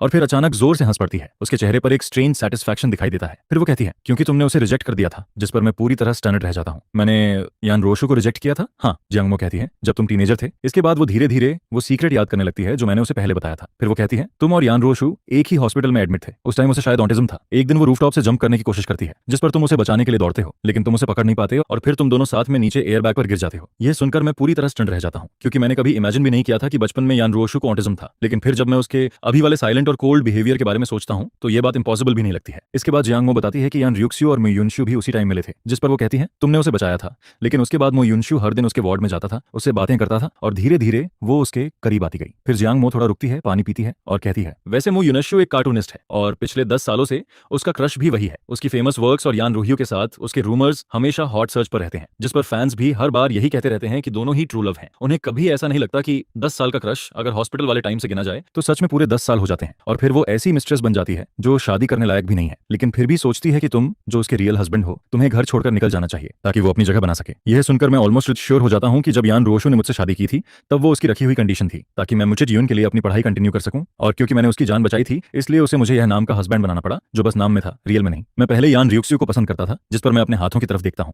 मेरी उंगलियां इतनी साफ थीं जैसे मैंने कभी कोई काम ही नहीं किया हो। फिर मैं धीरे से पूछता हूँ, कुछ भी हो, यान फैमिली में मेरी मटेरियल लाइफ तो डेफिनेटली खराब नहीं रही होगी, है ना? जिस पर जियांग मो सिर हिलाती है और कहती है, हाँ, मेंटल स्टेट को छोड़कर बाकी सब काफी अच्छा था। तुम्हारा शरीर भी बहुत अच्छे से मेंटेन था। पहली नजर में ही लगता था कि तुम्हें बहुत पैम्पर किया गया है और तुम्हें किसी बात की टेंशन नहीं थी। ऐसा भी लगता था कि तुमने कभी काम नहीं किया। फिर वो हल्का सा मुस्कुराती है और कहती है, वैसे मुझे भी तुम्हारी शादी वाले दिन ही पता चला था। हम दोनों 12 साल से क्लासमेट्स थे और फिर तुम्हारे 20वें बर्थडे से एक दिन पहले तुम अचानक मुझे बताते हो कि तुम्हारी शादी होने वाली है। उस टाइम मैं इतनी शॉक्ड थी जैसे किसी ने मुझे सीधे क्रिटिसाइज कर दिया हो। उसकी बात सुनकर मैं सीधा हंस पड़ता हूँ। अगर मैं पहले खुश नहीं था तो उसने मुझे डेफिनेटली बहुत हंसाया था। जिस पर वो मुझे घूरते हुए कहती है, तुम्हें पता भी नहीं है कि तुम किस बात पर हंस रहे हो। मुझे आज भी याद है उस टाइम मेरा दिल कितना टूटा था। मैं इतनी गुस्सा थी कि ऑलमोस्ट पागल हो गई थी, लेकिन तुम बड़े आराम से मुझे ही समझाने लग गए। फिर वो मेरी तरफ देखकर कहती है, तुमने मुझसे कहा था कि वो फैमिली की कुछ बातें ऐसी हैं जो तुम मुझे नहीं बता सकते, और तुमने ये भी कहा था कि तुमने कभी सोचा ही नहीं था कि तुम उस इंसान से शादी कर पाओगे जिसे तुम पसंद करते हो, क्योंकि वो तुम्हारे लिए आसमान के चांद जैसी थी जिसे कोई छू नहीं सकता। जिस पर वो एक लंबी सांस लेती है और फिर कहती है, और फिर मैंने बिना सेल्फ रिस्पेक्ट के तुम्हें माफ कर दिया। उसी रात हम दोनों एक ही बेड पर बैठे रहे और पूरी रात बातें करते रहे। लंबी बातों के बाद उसे फाइनली समझ आया कि जिससे मेरी शादी होने वाली थी वो सच में आसमान का चांद थी, यान रोशु, जो हमारे स्कूल की फेमस सीनियर थी। इसके बाद जियांगमो कुछ देर के लिए रुकती है, पानी पीती है और फिर मेरे पास्ट के बारे में बताना कंटिन्यू करती है, क्योंकि मुझे अब कुछ भी याद नहीं है और वो नहीं चाहती थी कि कोई मुझे झूठ बोलकर मैनिपुलेट करे, खासकर वो फैमिली जिसने कभी मेरे साथ अच्छा बिहेव नहीं किया था। उसके बाद मैं उसे उसके घर छोड़ता हूँ और फिर ड्राइवर से विला वापस चलने के लिए कहता हूँ। रास्ते में मेरी नजर पैसेंजर सीट के पास बैठे बॉडीगार्ड के चेहरे पर जाती है। वो कुछ सेकंड्स तक बिल्कुल चुप बैठी रहती है। फिर मुझे याद आता है कि वो पूरे टाइम रेस्टोरेंट के बाहर मोबाइल चला रही थी। उस टाइम मुझे लगा था कि उसने हमारी बातें नहीं सुनी होंगी, लेकिन अब मुझे समझ आता है कि वो शायद मेरी सारी बातें यान रोशु को बता रही थी। जब मैं विला पहुंचता हूं तब मैं ऊपर जाकर शॉवर लेने वाला होता हूं, लेकिन तभी मैं देखता हूं कि मिस्टर यान और यान रोशु दोनों लिविंग रूम में बैठे हुए हैं, जिस पर मैं उनके पास जाता हूं और ऐसा नहीं है। और तभी यान रोशु मेरा हाथ पकड़कर मुझे अपने पास बैठा लेती है। फिर वो धीरे से पूछती है, तुम थक गए हो क्या? इसके बाद मिस्टर यान मुस्कुराते हुए कहते हैं, रोशु की मसाज स्किल बहुत अच्छी है। वो क्लियरली अपनी आइसबर्ग जैसी बेटी को प्रमोट कर रहे होते हैं, जिस पर मैं हल्का सा मुस्कुराकर कहता हूं, नहीं डैड, मैं टायर्ड नहीं हूं, मैं बस अपने फ्रेंड के साथ डिनर करके आया हूं। फिर मिस्टर यान तुरंत कहते हैं, रोशु जाओ, यूनचेंग के लिए बात वाटर रेडी करो। ये सुनकर मुझे इंस्टेंटली समझ आ जाता है कि वो मुझसे अकेले में बात करना चाहते हैं। वो नहीं चाहते कि यान रियुक्सु यहाँ बैठी रहे, जिस पर यान रोशु बिना कुछ बोले ओबीडियंटली ऊपर चली जाती है और मेरे लिए पानी तैयार करने लगती है। फिर मिस्टर यान मेरी तरफ देखते हैं जैसे उन्हें पता हो कि मैं क्या सोच रहा हूँ या आता समझ रहा हूँ। वो धीरे से सांस लेते हैं और कहते हैं, जब बात तुम्हारे लिए अच्छी चीजों की आती है तभी वो मेरी बात मानती है, वरना वो मेरी भी नहीं सुनती। यह सुनकर मैं थोड़ा कंफ्यूज हो जाता हूँ, लेकिन फिर भी मैं इस बारे में ज्यादा नहीं सोचता। फिर वो मेरी तरफ देखकर कहते हैं, यूनचेंग, डैड कुछ टाइम के लिए यहाँ रहना चाहता है, तुम्हें बुरा तो नहीं लगेगा? ये सुनकर मैं तुरंत होश में आता हूँ और सिर हिलाकर कहता हूँ, ऐसा कैसे हो सकता है डैड, आप जितने दिन चाहे यहाँ रह सकते हैं। जियांगमो ने मुझे बताया था कि यान रियुक्सु से शादी होने के बाद वो यान फैमिली का पुराना घर छोड़कर इस लेक व्यू विला में अकेली रहने लगी थी। इसलिए मुझे समझ नहीं आता कि अचानक मिस्टर यान यहाँ क्यों रहना चाहते हैं, जिस पर वो मेरी तरफ ऐसे देखते हैं जैसे उन्हें मुझ पर बहुत तरस आ रहा हो। शायद उन्हें मैंने लगता है कि मैं अभी भी वही समझदार यूनचेंग हूँ जो कभी उनसे दूर नहीं होगा। फिर वो धीरे से कहते हैं, यूनचेंग, डैड जानता है कि तुम्हारे साथ बहुत बड़ा अन्याय हुआ है। रुओक्सु इमोशंस के मामले में हमेशा कंफ्यूज रही है। ये कहते हुए वो अपने हाथ से एक डॉक्यूमेंट निकालते हैं और मेरी तरफ बढ़ा देते हैं। फिर वो धीरे से कहते हैं, हालांकि रोशु कहती है कि उसका सारा पैसा तुम्हारे पास है, इसलिए तुम्हें शायद पैसों की जरूरत नहीं होगी, लेकिन यह तुम्हारी माँ और मेरी तरफ से अपॉलॉजी है। जिस पर मैं नीचे देखता हूँ और पता चलता है कि वो यान ग्रुप के 5% शेयर्स का गिफ्ट लेटर है। मैं तुरंत उसे कॉफी टेबल पर रख देता हूँ और सिर हिलाकर मना कर देता हूँ। फिर मैं कहता हूँ, मैं आपकी और मॉम की फीलिंग्स समझता हूँ, लेकिन मैं ये शेयर्स नहीं ले सकता। मैंने यान ग्रुप के लिए कुछ भी नहीं किया है और वैसे भी हम दोनों के बीच सब कुछ ठीक नहीं है, हमारे बच्चे भी नहीं होंगे, फिर मुझे ये शेयर्स क्यों चाहिए? इसके बाद मैं धीरे से कहता हूँ, और अगर फ्यूचर में हमारा डिवोर्स हो गया तो ये शेयर्स चीजों को और कॉम्प्लिकेटेड बना देंगे। ये सुनकर मिस्टर यान कुछ बोलना चाहते हैं, लेकिन फिर रुक जाते हैं। फिर वो मेरी तरफ देखते हैं जैसे वो कुछ सोच रहे हो। वो थोड़ा हेजिटेट करते हैं और फिर पूछते हैं, तुम्हें कैसे पता कि वो यूनशु क्या सोच रहा है? जिस पर मैं सिर हिलाता हूँ और कहता हूँ, डैड, जो कहना है सीधे कहिए, उसने मुझे कल कॉल किया था और मुझे लगा कि वो मेरे लिए बहुत होस्टाइल है। यह सुनते ही मिस्टर यान का चेहरा इंस्टेंटली बदल जाता है। फिर वो गुस्से में कहते हैं, उसने तुम्हें कॉल करने की हिम्मत कैसे की? रोशु ने उसे साफ वार्निंग दी थी कि वो तुम्हें डिस्टर्ब नहीं करेगा। उनका चेहरा देखकर मुझे इंस्टेंटली समझ आ जाता है कि भले ही यान रियुक्सु यूनशु की तरफ हो, लेकिन वो उसे मेरे सामने ट्रबल क्रिएट करने की परमिशन कभी नहीं देती है। मिस्टर यान अचानक एक भारी सांस लेते हैं और फिर कहते हैं, यूनचेंग, ऐसा नहीं है कि डैड तुम्हारे भाई की बुराई करना चाहता है, लेकिन जब तुम सिर्फ 10 साल के थे तब भी वो हॉस्पिटल में हर जगह तुम्हारा क्रेडिट छीन रहा था। फिर वो मेरी तरफ देखते हैं और कहते हैं, जब रोशु को कुछ हुआ था तब उसने सबको कहा कि रूफटॉप पर तुम्हें वही लेकर गया था। यह सुनकर मैं तुरंत समझ जाता हूं कि मुन्ना यूनशु ने मुझे बहुत पहले से ही कैलकुलेट करना शुरू कर दिया था। वो शुरू से मेरी हर चीज छीनना चाहता था। मैं यह क्लियरली फील कर सकता हूं कि वो मुझसे बहुत नफरत करता है। लेकिन अजीब बात यह है कि पिछले 20 सालों में हमेशा मेरे साथ ही गलत हुआ है, मेरा ही नुकसान हुआ है, फिर भी मैं उससे नफरत नहीं करता। लेकिन वो मुझसे इतनी नफरत क्यों करता है? जिस पर मैं मिस्टर यान की तरफ देखकर कहता हूं, डैड, मुझे बताइए, मैं मो यूनशु और यान रूहियो पहली बार कैसे मिले थे? मुझे कुछ भी याद नहीं है। जियांगमो को भी बस थोड़ा बहुत पता है, लेकिन उसे पूरी बात नहीं पता। जिस पर मिस्टर यान धीरे से सिर हिलाते हैं और कहते हैं, ठीक है, पहले इधर आओ और chicken soup P low. Dad तुम्हें धीरे धीरे सब बताता है। इसके बाद वो मुझे डाइनिंग टेबल तक लेकर जाते हैं और थर्मोस खोलकर चिकन सूप निकालते हैं। फिर वो मुस्कुराकर कहते हैं, ये ओल्ड हाउस में बना है, खास तुम्हारे लिए लाया हूँ। तुम्हें हमेशा से डैड के हाथ का चिकन सूप सबसे ज्यादा पसंद था। यह सुनकर मेरा दिल एक पल के लिए रुक जाता है। मैं अपने फादर इन लॉ के हाथ का चिकन सूप देखता हूँ और कुछ बोल नहीं पाता। फिर मिस्टर यान हंसते हुए कहते हैं, अगर ये बाउल ऑफ चिकन सूप नहीं होता तो रोशु मुझे तुम्हें देखने भी नहीं देती। मैं बस चुपचाप बैठा रहता हूँ, क्योंकि मुझे पता है मैं यान रोशु के दिल में नहीं हूँ। वहाँ हमेशा मो यूनशु ही था, लेकिन फिर भी मैं एक 60 साल के आदमी से क्या आर्ग्यू करता? जिस पर मैं चुपचाप बैठ जाता हूँ, उनकी बातें सुनता हूँ और छोटे छोटे सिप लेकर चिकन सूप पीता रहता हूँ। 2 बाउल चिकन सूप के बाद मुझे फाइनली समझ आता है कि हम तीनों पहली बार हॉस्पिटल में कैसे मिले थे। असल में जब मैंने यान रियुक्सु को बचाया था, उसके बाद उसे अकेले वार्ड में रखा गया था और मो यूनशु हर दिन उससे बात करने जाता था। लेकिन उस टाइम छोटी यान रियुक्सु किसी को भी इग्नोर कर देती थी। वो पूरी तरह अपनी ही दुनिया में रहती थी। जिस पर चाहे मो यूनशु पूरे 1 हफ्ते तक उसके साथ रहा, फिर भी दोनों दोस्त नहीं बने। फिर जूनियर हाई स्कूल में यान रियुक्सु हमारे ही स्कूल में आ गई, लेकिन उस टाइम स्कूल में किसी को ये नहीं पता था कि वो मिस्टर यान की बेटी है। मैं ये सब सोच ही रहा होता हूँ, तभी मिस्टर यान मुझे एक गर्म टॉवल देते हैं, जिस पर मैं थोड़ा कंफ्यूज हो जाता हूँ। तभी मिसेज यान अचानक मुस्कुराने लगती हैं और कहती हैं, हमारी तीनों बेटियों में रुओशुआ सबसे कम मांगने वाली थी और उसे कभी किसी चीज का लालच भी नहीं था। फिर वो कहती हैं, हमें तो लगा था कि रुओशुआंग या रुओयू सबसे पहले अपने बॉयफ्रेंड को घर लेकर आएंगी, लेकिन किसने सोचा था कि रुओशु, जो अभी अभी 20 साल की हुई थी, वो अचानक ओल्ड हाउस आकर कहेगी कि उसे शादी करनी है। यह सुनकर मुझे 3 साल पहले वाला फैसला याद आता है जब मेरी और रुओशु की शादी हुई थी। जिस पर मिसेज यान अब भी खुश होकर कहती हैं, उस दिन जब तुम दोनों खाना खाकर गए थे तब मैं और तुम्हारे डैड बहुत देर तक खुश होते रहे थे। मैं ऊपर से ऐसे दिखाता हूँ जैसे मैं कैजुअली बातें सुन रहा हूँ, लेकिन असल में मैं लगातार मिसेज यान के एक्सप्रेशन को देख रहा होता हूँ। और फिर मुझे समझ आता है कि वो झूठ नहीं बोल रही हैं, उन्हें हमारी शादी की असली बात कभी पता ही नहीं थी। फिर अचानक मिसेस यान चुप हो जाती हैं। कुछ सेकंड्स बाद वो धीरे से कहती हैं, असल में मैंने भी रोशू से पूछा था, उस टाइम सर्कल में बहुत रूमर्स थे। फिर वो कहती हैं, मैं इतनी गुस्सा हो गई थी कि मैंने उसे घर बुलाया और पूछा, लेकिन उसने सिर्फ इतना कहा, मेरा मो युनशु से कोई लेना देना नहीं है, आप लोग बेकार में चिंता मत कीजिए। ये कहते हुए मिसेस यान की आवाज थोड़ी कांपने लगती है। फिर वो कहती हैं, उस टाइम मैं इतनी एंग्री थी कि मैंने एंस्टल टैबलेट के सामने उसे विप से मारा था, उसकी पीठ की स्किन तक फट गई थी। फिर मैंने उसे 3 दिन और 3 रात तक घुटनों पर बैठाकर पनिशमेंट दी थी। फिर वो धीरे से मेरी तरफ देखती हैं और कहती हैं, मैंने यह बात तुमसे इसलिए छुपाई क्योंकि मुझे डर था कि तुम्हें उसके लिए बुरा लगेगा, लेकिन अब तुम पहले से काफी बदल गए हो, इसलिए मैंने तुम्हें बता दिया। यह सुनकर मैं पूरी तरह चुप हो जाता हूँ। मुझे कुछ समझ नहीं आता कि मैं क्या बोलूं। रात को जब मैं सो रहा होता हूँ तभी मुझे अचानक फील होता है कि किसी ने मेरी कलाई पकड़ ली है। फिर यान रोशू की आवाज आती है, मो युनचेंग, मुझे हक करो। उसकी आवाज में वही यूजुअल एरोगेंस होता है, लेकिन उसके अंदर कहीं ना कहीं सॉफ्टनेस भी होती है। मेरे हाथ जैसे ही उसकी पीठ को टच करते हैं, मैं उसकी बैक पर बने स्कार्स को फील करता हूँ और तभी मुझे मिसेस यान की बात याद आ जाती है, जिस पर मेरा दिल एक पल के लिए दर्द करता है। लेकिन अगले ही सेकंड मैं खुद से कहता हूँ, मुझे उसके लिए बुरा क्यों फील होना चाहिए। मैं कुछ सेकंड्स तक चुप रहता हूँ और फिर अचानक अपना हाथ पीछे खींच लेता हूँ। फिर मैं कहता हूँ, ड्रामा मत करो। इसके बाद मैं सीधे दूसरी तरफ मुड़ जाता हूँ। मैं उससे ये भी नहीं पूछता कि उसकी बैक पर वो स्कार्स कैसे आए, क्योंकि हमारे बीच सिर्फ एक प्लास्टिक मैरिज है और मुझे उसकी चीजों में पड़ने का कोई हक नहीं है। वैसे भी जैसा वो खुद कहती है, उसे मुझसे प्यार नहीं करना चाहिए, वरना उसका एंड बहुत बुरा होगा। यह सोचकर मैं ऑलमोस्ट हंस पड़ता हूँ। कोर्ट, डिवोर्स, अगर मैं पिछले 3 सालों की हर बात याद रखने की कोशिश करता तो शायद मैं उसका वो सीक्रेट वेबो अकाउंट उसके मुंह पर फेंक देता और उसे दिखाता कि पहले वो मेरे साथ कितना अनफेयर थी। मैंने सुना था कि हमारी तीसरी वेडिंग एनिवर्सरी पर वो मो युनशु के साथ बाहर चली गई थी और उसी दिन मैं हॉट सर्च देखकर इतना टूट गया था कि मैं कार लेकर बाहर निकल गया, लेकिन रास्ते में एक्सीडेंट हुआ, कार में आग लग गई और फिर सब कुछ बदल गया। जिस पर मैं उसकी तरफ देखकर ठंडे स्वर में कहता हूँ, तुम्हें खुश होना चाहिए कि मैंने सिर्फ अपनी याददाश्त खोई है। अगर मैं मर गया होता तो शायद तुम्हारे लिए आसान होता। यह सुनते ही यान रोशु का पूरा शरीर फ्रीज हो जाता है। वो एक वर्ड भी नहीं बोल पाती। मेरी बात सुनकर उसका चेहरा सफेद पड़ जाता है, जैसे उसकी पूरी सोल फट गई हो। फिर मैं उसकी तरफ देखता हूँ और धीरे से कहता हूँ, यान रोशु, ये मत सोचना कि सिर्फ तुम्हारे डैड के यहाँ आ जाने से हमारे बीच कुछ बदल जाएगा। तुम्हारे डैड हैं और तुम हो। इसके बाद मैं उसे साफ वार्निंग देता हूँ, हमारे बीच जो एग्रीमेंट हुआ था तुम हमेशा उसे फॉलो करोगी, वरना मुझे सीधा डिवोर्स के लिए केस फाइल करने में कोई प्रॉब्लम नहीं होगी। फिर मैं दोबारा उसकी तरफ पीट कर लेता हूँ और सीधा आंखें बंद करके सोने की कोशिश करता हूँ। अब मेरे पास जॉब है और मुझे कल काम पर भी जाना है।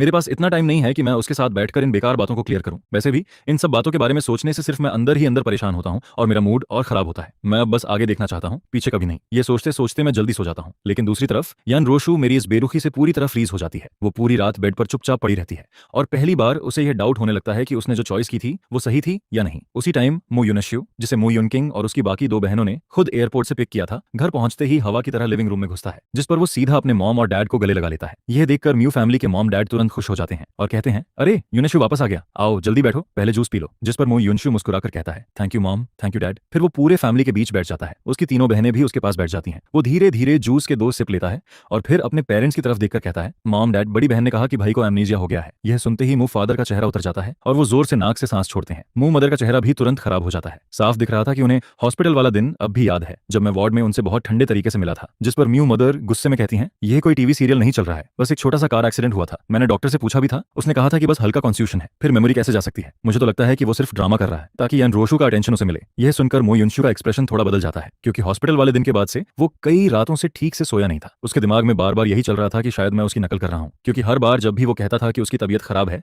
यान रोशु तुरंत उसके पास पहुंच जाती थी और अब शायद मैं भी वही कर रहा था। जिस पर मुझे युनशु की आंखों में हल्की ठंडक आ जाती है। फिर वो धीरे से कहता है, वो सिर्फ अनकंफर्टेबल होने की एक्टिंग नहीं कर रहा होगा, वरना यान र्यूशु मो युनचेंग को छोड़कर मुझे देखने क्यों आती। जैसे ही यान र्यूशु का नाम आता है, मो फैमिली की दूसरी बेटी मो युनशुई गुस्से से भर जाती है। फिर वो कहती है, यह यान र्यूशु भी ना सच में अंधी है, हमारे युनशु जैसा अच्छा आदमी उसे नहीं चाहिए, और पूरे दिन उस मो युनचेंग के पीछे घूमती रहती है। फिर वो और गुस्से में कहती है, अगर मो युनचेंग ने युनशु की पसंद छीनकर उससे शादी नहीं की होती तो युनशु डिप्रेशन में जाता क्या, हर बात पर सुसाइड करने की सोचता क्या। इसके बाद तीसरी बहन भी बोल पड़ती है, और यान रोशु भी कम नहीं है। वो भूल गई कि रूफटॉप पर चढ़कर उसे बचाने कौन गया था। उस टाइम युनशु की तबीयत खुद कितनी खराब थी, फिर भी वो हर दिन उसके वार्ड में जाता था, उससे बात करता था, उसे ड्राइंग सिखाता था। फिर वो गुस्से में कहती है, इतना सब करने के बाद भी उसने युनशु को छोड़कर मोटे युनचेंग को चुन लिया। सच में उसका कॉन्शियस तो जैसे मर चुका है। जिस पर मोती युनशु तुरंत अपनी आंखें नीचे कर लेता है। उसकी आंखें धीरे धीरे लाल हो जाती हैं, जैसे उसके साथ बहुत बड़ा अन्याय हुआ हो। फिर वो धीरे से कहता है, second sister, third sister, please ऐसा मत कहो। यह देखकर मुंह फादर का दिल और पिघल जाता है। वो तुरंत कहते हैं, ठीक है, अब और मत बोलो, युनशु के जख्मों पर नमक मत छिड़को। फिर वो गुस्से में कहते हैं, ये सब मुझ युनचेंग की गलती है, उसने पहले युनशु का हक छीना, फिर उसकी पसंद की लड़की भी छीन ली, और वो यान रूहियो भी पागल है, इतने अच्छे युनशु को छोड़कर मुकिरिशी युनचेंग को चुन लिया। फिर वो गुस्से में कहते हैं, देखो उसने हमारे युनशु को कितना हर्ट किया है। जिस पर मुखी युनकिंग अचानक बोल पड़ती है, आप लोगों ने आज का हॉट सर्च नहीं देखा क्या? जब वो एयरपोर्ट से मोटे युनशु को लेने गई थी तब उसने रास्ते में मोबाइल चलाया था। उसी टाइम उसने हॉट सर्च में मेरा नाम देख लिया था। फिर उसने कमेंट्स पढ़े और उसे पता चला कि मैं जियांग फैमिली की रियल एस्टेट कंपनी में काम कर रहा हूँ, क्योंकि यान फैमिली के प्रेसिडेंट का हस्बैंड उनकी कंपनी में एक आम एम्प्लॉय बनकर काम कर रहा था। इसलिए बात सीधा हॉट सर्च पर पहुंच गई थी। लेकिन मो युनकिंग को छोड़कर बाकी मू फैमिली को अभी तक यह बात नहीं पता थी। जिस पर मो युनशु धीरे से पूछता है, बिग सिस्टर कौन सा हॉट सर्च? फिर मो युनकिंग उसकी तरफ देखकर कहती है, मो युनचेंग हॉस्पिटल से डिस्चार्ज होने के बाद जियांग मो के अंकल की रियल एस्टेट कंपनी में जॉब कर रहा है और वो वहाँ एक सेल्समैन बना हुआ है। जैसे ही यह बात खत्म होती है, वो फैमिली के मॉम डैड के चेहरे तुरंत काले पड़ जाते हैं। मुंह फादर गुस्से से बस भारी सांस लेते रहते हैं। उन्हें ऐसा लग रहा था जैसे मैंने उनकी पूरी इज्जत मिट्टी में मिला दी हो, क्योंकि मैं अब जियांग फैमिली की रियल एस्टेट कंपनी में काम कर रहा था और वो भी एक सेल्समैन बनकर। जिस पर मेरी मदर गुस्से में कहती है, मैंने पहले ही कहा था उसका सरनेम जियांग वालों के साथ ज्यादा मिक्स हो रहा है तो जरूर कुछ ना कुछ गड़बड़ करेगा। फिर वो और गुस्से में कहती है, इतने बड़े घर का बेटा होकर वो जाकर घर बेच रहा है, सच में बहुत नाम रोशन किया है उसने। यह सब सुनकर मो यूनशु कुछ देर तक चुपचाप सोचता रहता है। फिर वो धीरे से कहता है, मॉम डैड, क्या भाई के पास पैसे नहीं है? उसकी यह बात सुनते ही कमरे में अचानक सन्नाटा छा जाता है, क्योंकि अगर यान ग्रुप की प्रेसिडेंट का हस्बैंड बाहर जाकर सेल्समैन की जॉब कर रहा है तो ये बात खुद में बहुत बड़ी जोक लगती है। मो यूनशु को पूरा यकीन था कि मैं जॉब सिर्फ इसलिए कर रहा हूं क्योंकि मेरे पास पैसे नहीं बचे हैं। और जैसे ही वो ये बोलता है, म्यू फादर और उसकी तीनों बहनों के चेहरे एक साथ बदल जाते हैं, क्योंकि वो सब समझ जाते हैं कि मो यूनशु क्या कहना चाहता है। यानी यान रोशु मुझे जो लिविंग एक्सपेंसेस देती थी वो शायद मुझे पूरे नहीं मिलते थे और अब मेरे पास पैसे नहीं बचे, इसलिए मुझे खुद बाहर निकलकर काम करना पड़ रहा है। काफी देर बाद मो मदर धीरे से कहती हैं, अगर उसके पास पैसे नहीं थे तो वो घर वालों से कह नहीं सकता था क्या? जाकर घर बेचने लगा। सच में बहुत समझदार है। वो हमेशा कार्ड्स खेलता था और पैसे हार जाता था और उसे सच में लगता था कि मेरे पैसे हवा से आते हैं। किसी को क्या पता था कि यान रोशु मुझे जो पैसे देती थी वो बिल्कुल भी अनलिमिटेड नहीं थे। यह सुनकर मोटोरी यूनशु की आंखों में एक चमक आती है और फिर वो तुरंत मो फादर का हाथ पकड़ लेता है। फिर वो कहता है, भले ही मैं और भाई एक ही लड़की को पसंद करते हैं लेकिन आखिर हम भाई हैं। अब अगर उसके पास पैसे नहीं है और वो घर बेचने तक पहुंच गया है तो हमें उसकी हेल्प करनी चाहिए। जिस पर म्यू फादर ठंडी सांस लेते हैं, लेकिन इस बार वो कुछ बुरा नहीं कहते। फिर मो यूनशु अपनी बहनों की तरफ देखकर मुस्कुराता है और कहता है, सिस्टर्स, चलो हम सब मिलकर भाई को समझाते हैं। इसके बाद वो फिर से कहता है, अगर भाई के पास सच में पैसे नहीं है तो हम पहले उसे पैसे दे देते हैं। हम सिस्टर यान की भी इंसल्ट नहीं होने दे सकते और ना ही आउटसाइडर्स को यह लगने देना चाहिए कि हम अपने भाई के साथ अच्छा बिहेव नहीं करते। जिस पर मुंह से मदर तुरंत सिर हिलाती हैं और कहती हैं, बिल्कुल सही, अब मुझ फैमिली और यान फैमिली का नाम एक साथ जुड़ा हुआ है। हमारे और उसके बीच जो भी है वो बाहर वालों को जोक नहीं लगना चाहिए। फिर वो तुरंत खड़ी हो जाती हैं और कहती हैं, यूनशु सही कह रहा है, चलो अभी चलते हैं उस रियल एस्टेट कंपनी में और मो यूनचेंग को वापस लेकर आते हैं। जब पूरा फैमिली उसकी बात मान लेता है तब मो यूनशु के होंठों पर एक हल्की सी मुस्कान आ जाती है, क्योंकि पहले भी मैं हमेशा उसकी बात मान जाता था और अब तो मुझे कुछ याद भी नहीं है। लेकिन इस वक्त उसे सबसे ज्यादा यही जानना था कि क्या मुझे सच में एमनेशिया हुआ है। दूसरी तरफ मेरे जॉब का पहला दिन सरप्राइजिंगली बहुत बिजी था। ये जिंगहुआयुआन प्रोजेक्ट बीजिंग के बाहर वाले एरिया में था। जियांगमो ने इसमें बहुत पैसे लगाए थे लेकिन अब तक बस 3 घर बिके थे। लेकिन आज सुबह सेल्स ऑफिस के बाहर इतनी भीड़ थी कि सब हैरान रह गए। डोर खुलते ही लोग अंदर आने लगते हैं, जिस पर वहां के एम्प्लॉयज की खुशी का ठिकाना नहीं रहता। सबको लग रहा था कि यह सब इसलिए हो रहा है क्योंकि यान फैमिली के हस्बैंड यहाँ जॉब कर रहे हैं और प्रोजेक्ट हॉट सर्च पर आ गया है। मुझे भी पता था कि जियांग फैमिली की real estate company hot search पर आ गई है, लेकिन मुझे यकीन नहीं था कि सिर्फ एक हॉट सर्च की वजह से इतने लोग सच में घर खरीदने आ जाएंगे। पहले मुझे लगा कि वो सब सिर्फ तमाशा देखने आए हैं, लेकिन फिर 3 लोगों ने सीधे एडवांस जमा कर दिया। और सबसे बड़ी बात, वो तीनों ऐसे फादर्स थे जिनके छोटे छोटे बच्चे थे। यह देखकर मैं खुद को रोक नहीं पाता और उन्हें समझाने लगता हूँ। मैं कहता हूँ, यह बीजिंग के बाहर का एरिया है और हाउस अभी रेडी भी नहीं हुआ है। आपको अपने बच्चों के स्कूल के बारे में पहले से सोच लेना चाहिए। मैं पैसे कमाना चाहता था, लेकिन मैं ऐसे लोगों से पैसे नहीं कमाना चाहता था जो पहली नजर में ही बहुत सिंपल लग रहे थे। इसलिए मैं उन्हें समझाता हूँ कि सिर्फ हॉट सर्च देखकर जल्दी फैसला मत कीजिए। लेकिन तभी उनमें से एक आदमी जो करीब 30 साल का था एक्साइटेड होकर कहता है, हमने तो अपने बच्चों के लिए ही पैसे उधार लेकर डिपॉजिट दिया है। फिर वो आदमी, जिसे सब ब्रदर झांग बुला रहे थे, मुझे समझाता है, मेरा एक क्लासमेट यान ग्रुप में असिस्टेंट है। उसने बताया कि यान ग्रुप जिनहुआयुआन के पास एक पब्लिक प्राइमरी स्कूल बनाने वाला है। फिर वो कहता है, 2 साल के अंदर स्कूल बन जाएगा, उसके बाद ये पूरा एरिया स्कूल डिस्ट्रिक्ट बन जाएगा। यह सुनकर मैं एक गहरी सांस लेता हूँ, फिर खुद को काम करके कहता हूँ, सॉरी, मुझे पहले एक कॉल करनी होगी। इसके बाद मैं पैंटी में चला जाता हूँ और यान रोशु को कॉल करने की सोचता हूँ, लेकिन तभी मुझे याद आता है कि उसका नंबर अभी भी मेरे ब्लैकलिस्ट में है। जिस पर मैं पहले उसे ब्लैकलिस्ट से बाहर निकालता हूँ और फिर उसे कॉल करता हूँ। उसी टाइम यान रोशु मीटिंग में बैठी होती है। पूरा कॉन्फ्रेंस रूम बिल्कुल शांत होता है, लेकिन तभी उसका फोन अचानक बज उठता है, जिस पर वो एकदम से चौंक जाती है, क्योंकि यह उसका पर्सनल फोन था जो हमेशा ऑन रहता था, लेकिन उसमें सिर्फ एक ही कॉन्टैक्ट सेव था और वो कॉन्टैक्ट मेरा था। इसके बाद वो तुरंत मीटिंग छोड़कर ऑफिस में चली जाती है। उसके हाथ हल्के से कांप रहे होते हैं। फिर वो जल्दी से कॉल उठाती है, यूनचेंग। उसकी आवाज हल्की सी कांप रही होती है, जिस पर मैं सीधा पूछता हूँ, यान रोशु, सेल्स ऑफिस में जो कुछ हो रहा है क्या वो तुम्हारी तरफ से कंपेंसेशन है? मुझे पिछली रात का झगड़ा याद आता है। मैंने उससे कहा था कि उसकी और मोटे यूनशु की वजह से हॉट सर्च बना और उसी की वजह से मेरा एक्सीडेंट हुआ। यह सुनकर यान रियुक्सु कुछ सेकंड्स तक चुप रहती है। उसे समझ नहीं आता कि मैं गुस्सा हूँ या कुछ और, लेकिन वो जवाब देने से डरती भी है। काफी देर की चुप्पी के बाद वो धीरे से कहती है, नहीं, ये कॉम्पेंसेशन नहीं है। फिर वो और भी धीमी आवाज में कहती है, ये प्यार है, क्योंकि उसे पता था कि उसने मुझे हर्ट किया है, मुझे दुख दिया है, लेकिन उसके हिसाब से उसने जो भी किया वो सिर्फ इसलिए किया क्योंकि वो मुझसे प्यार करती थी। लेकिन मेरी नजर में वो सब सिर्फ गिल्ट की वजह से किया गया कंपेंसेशन था।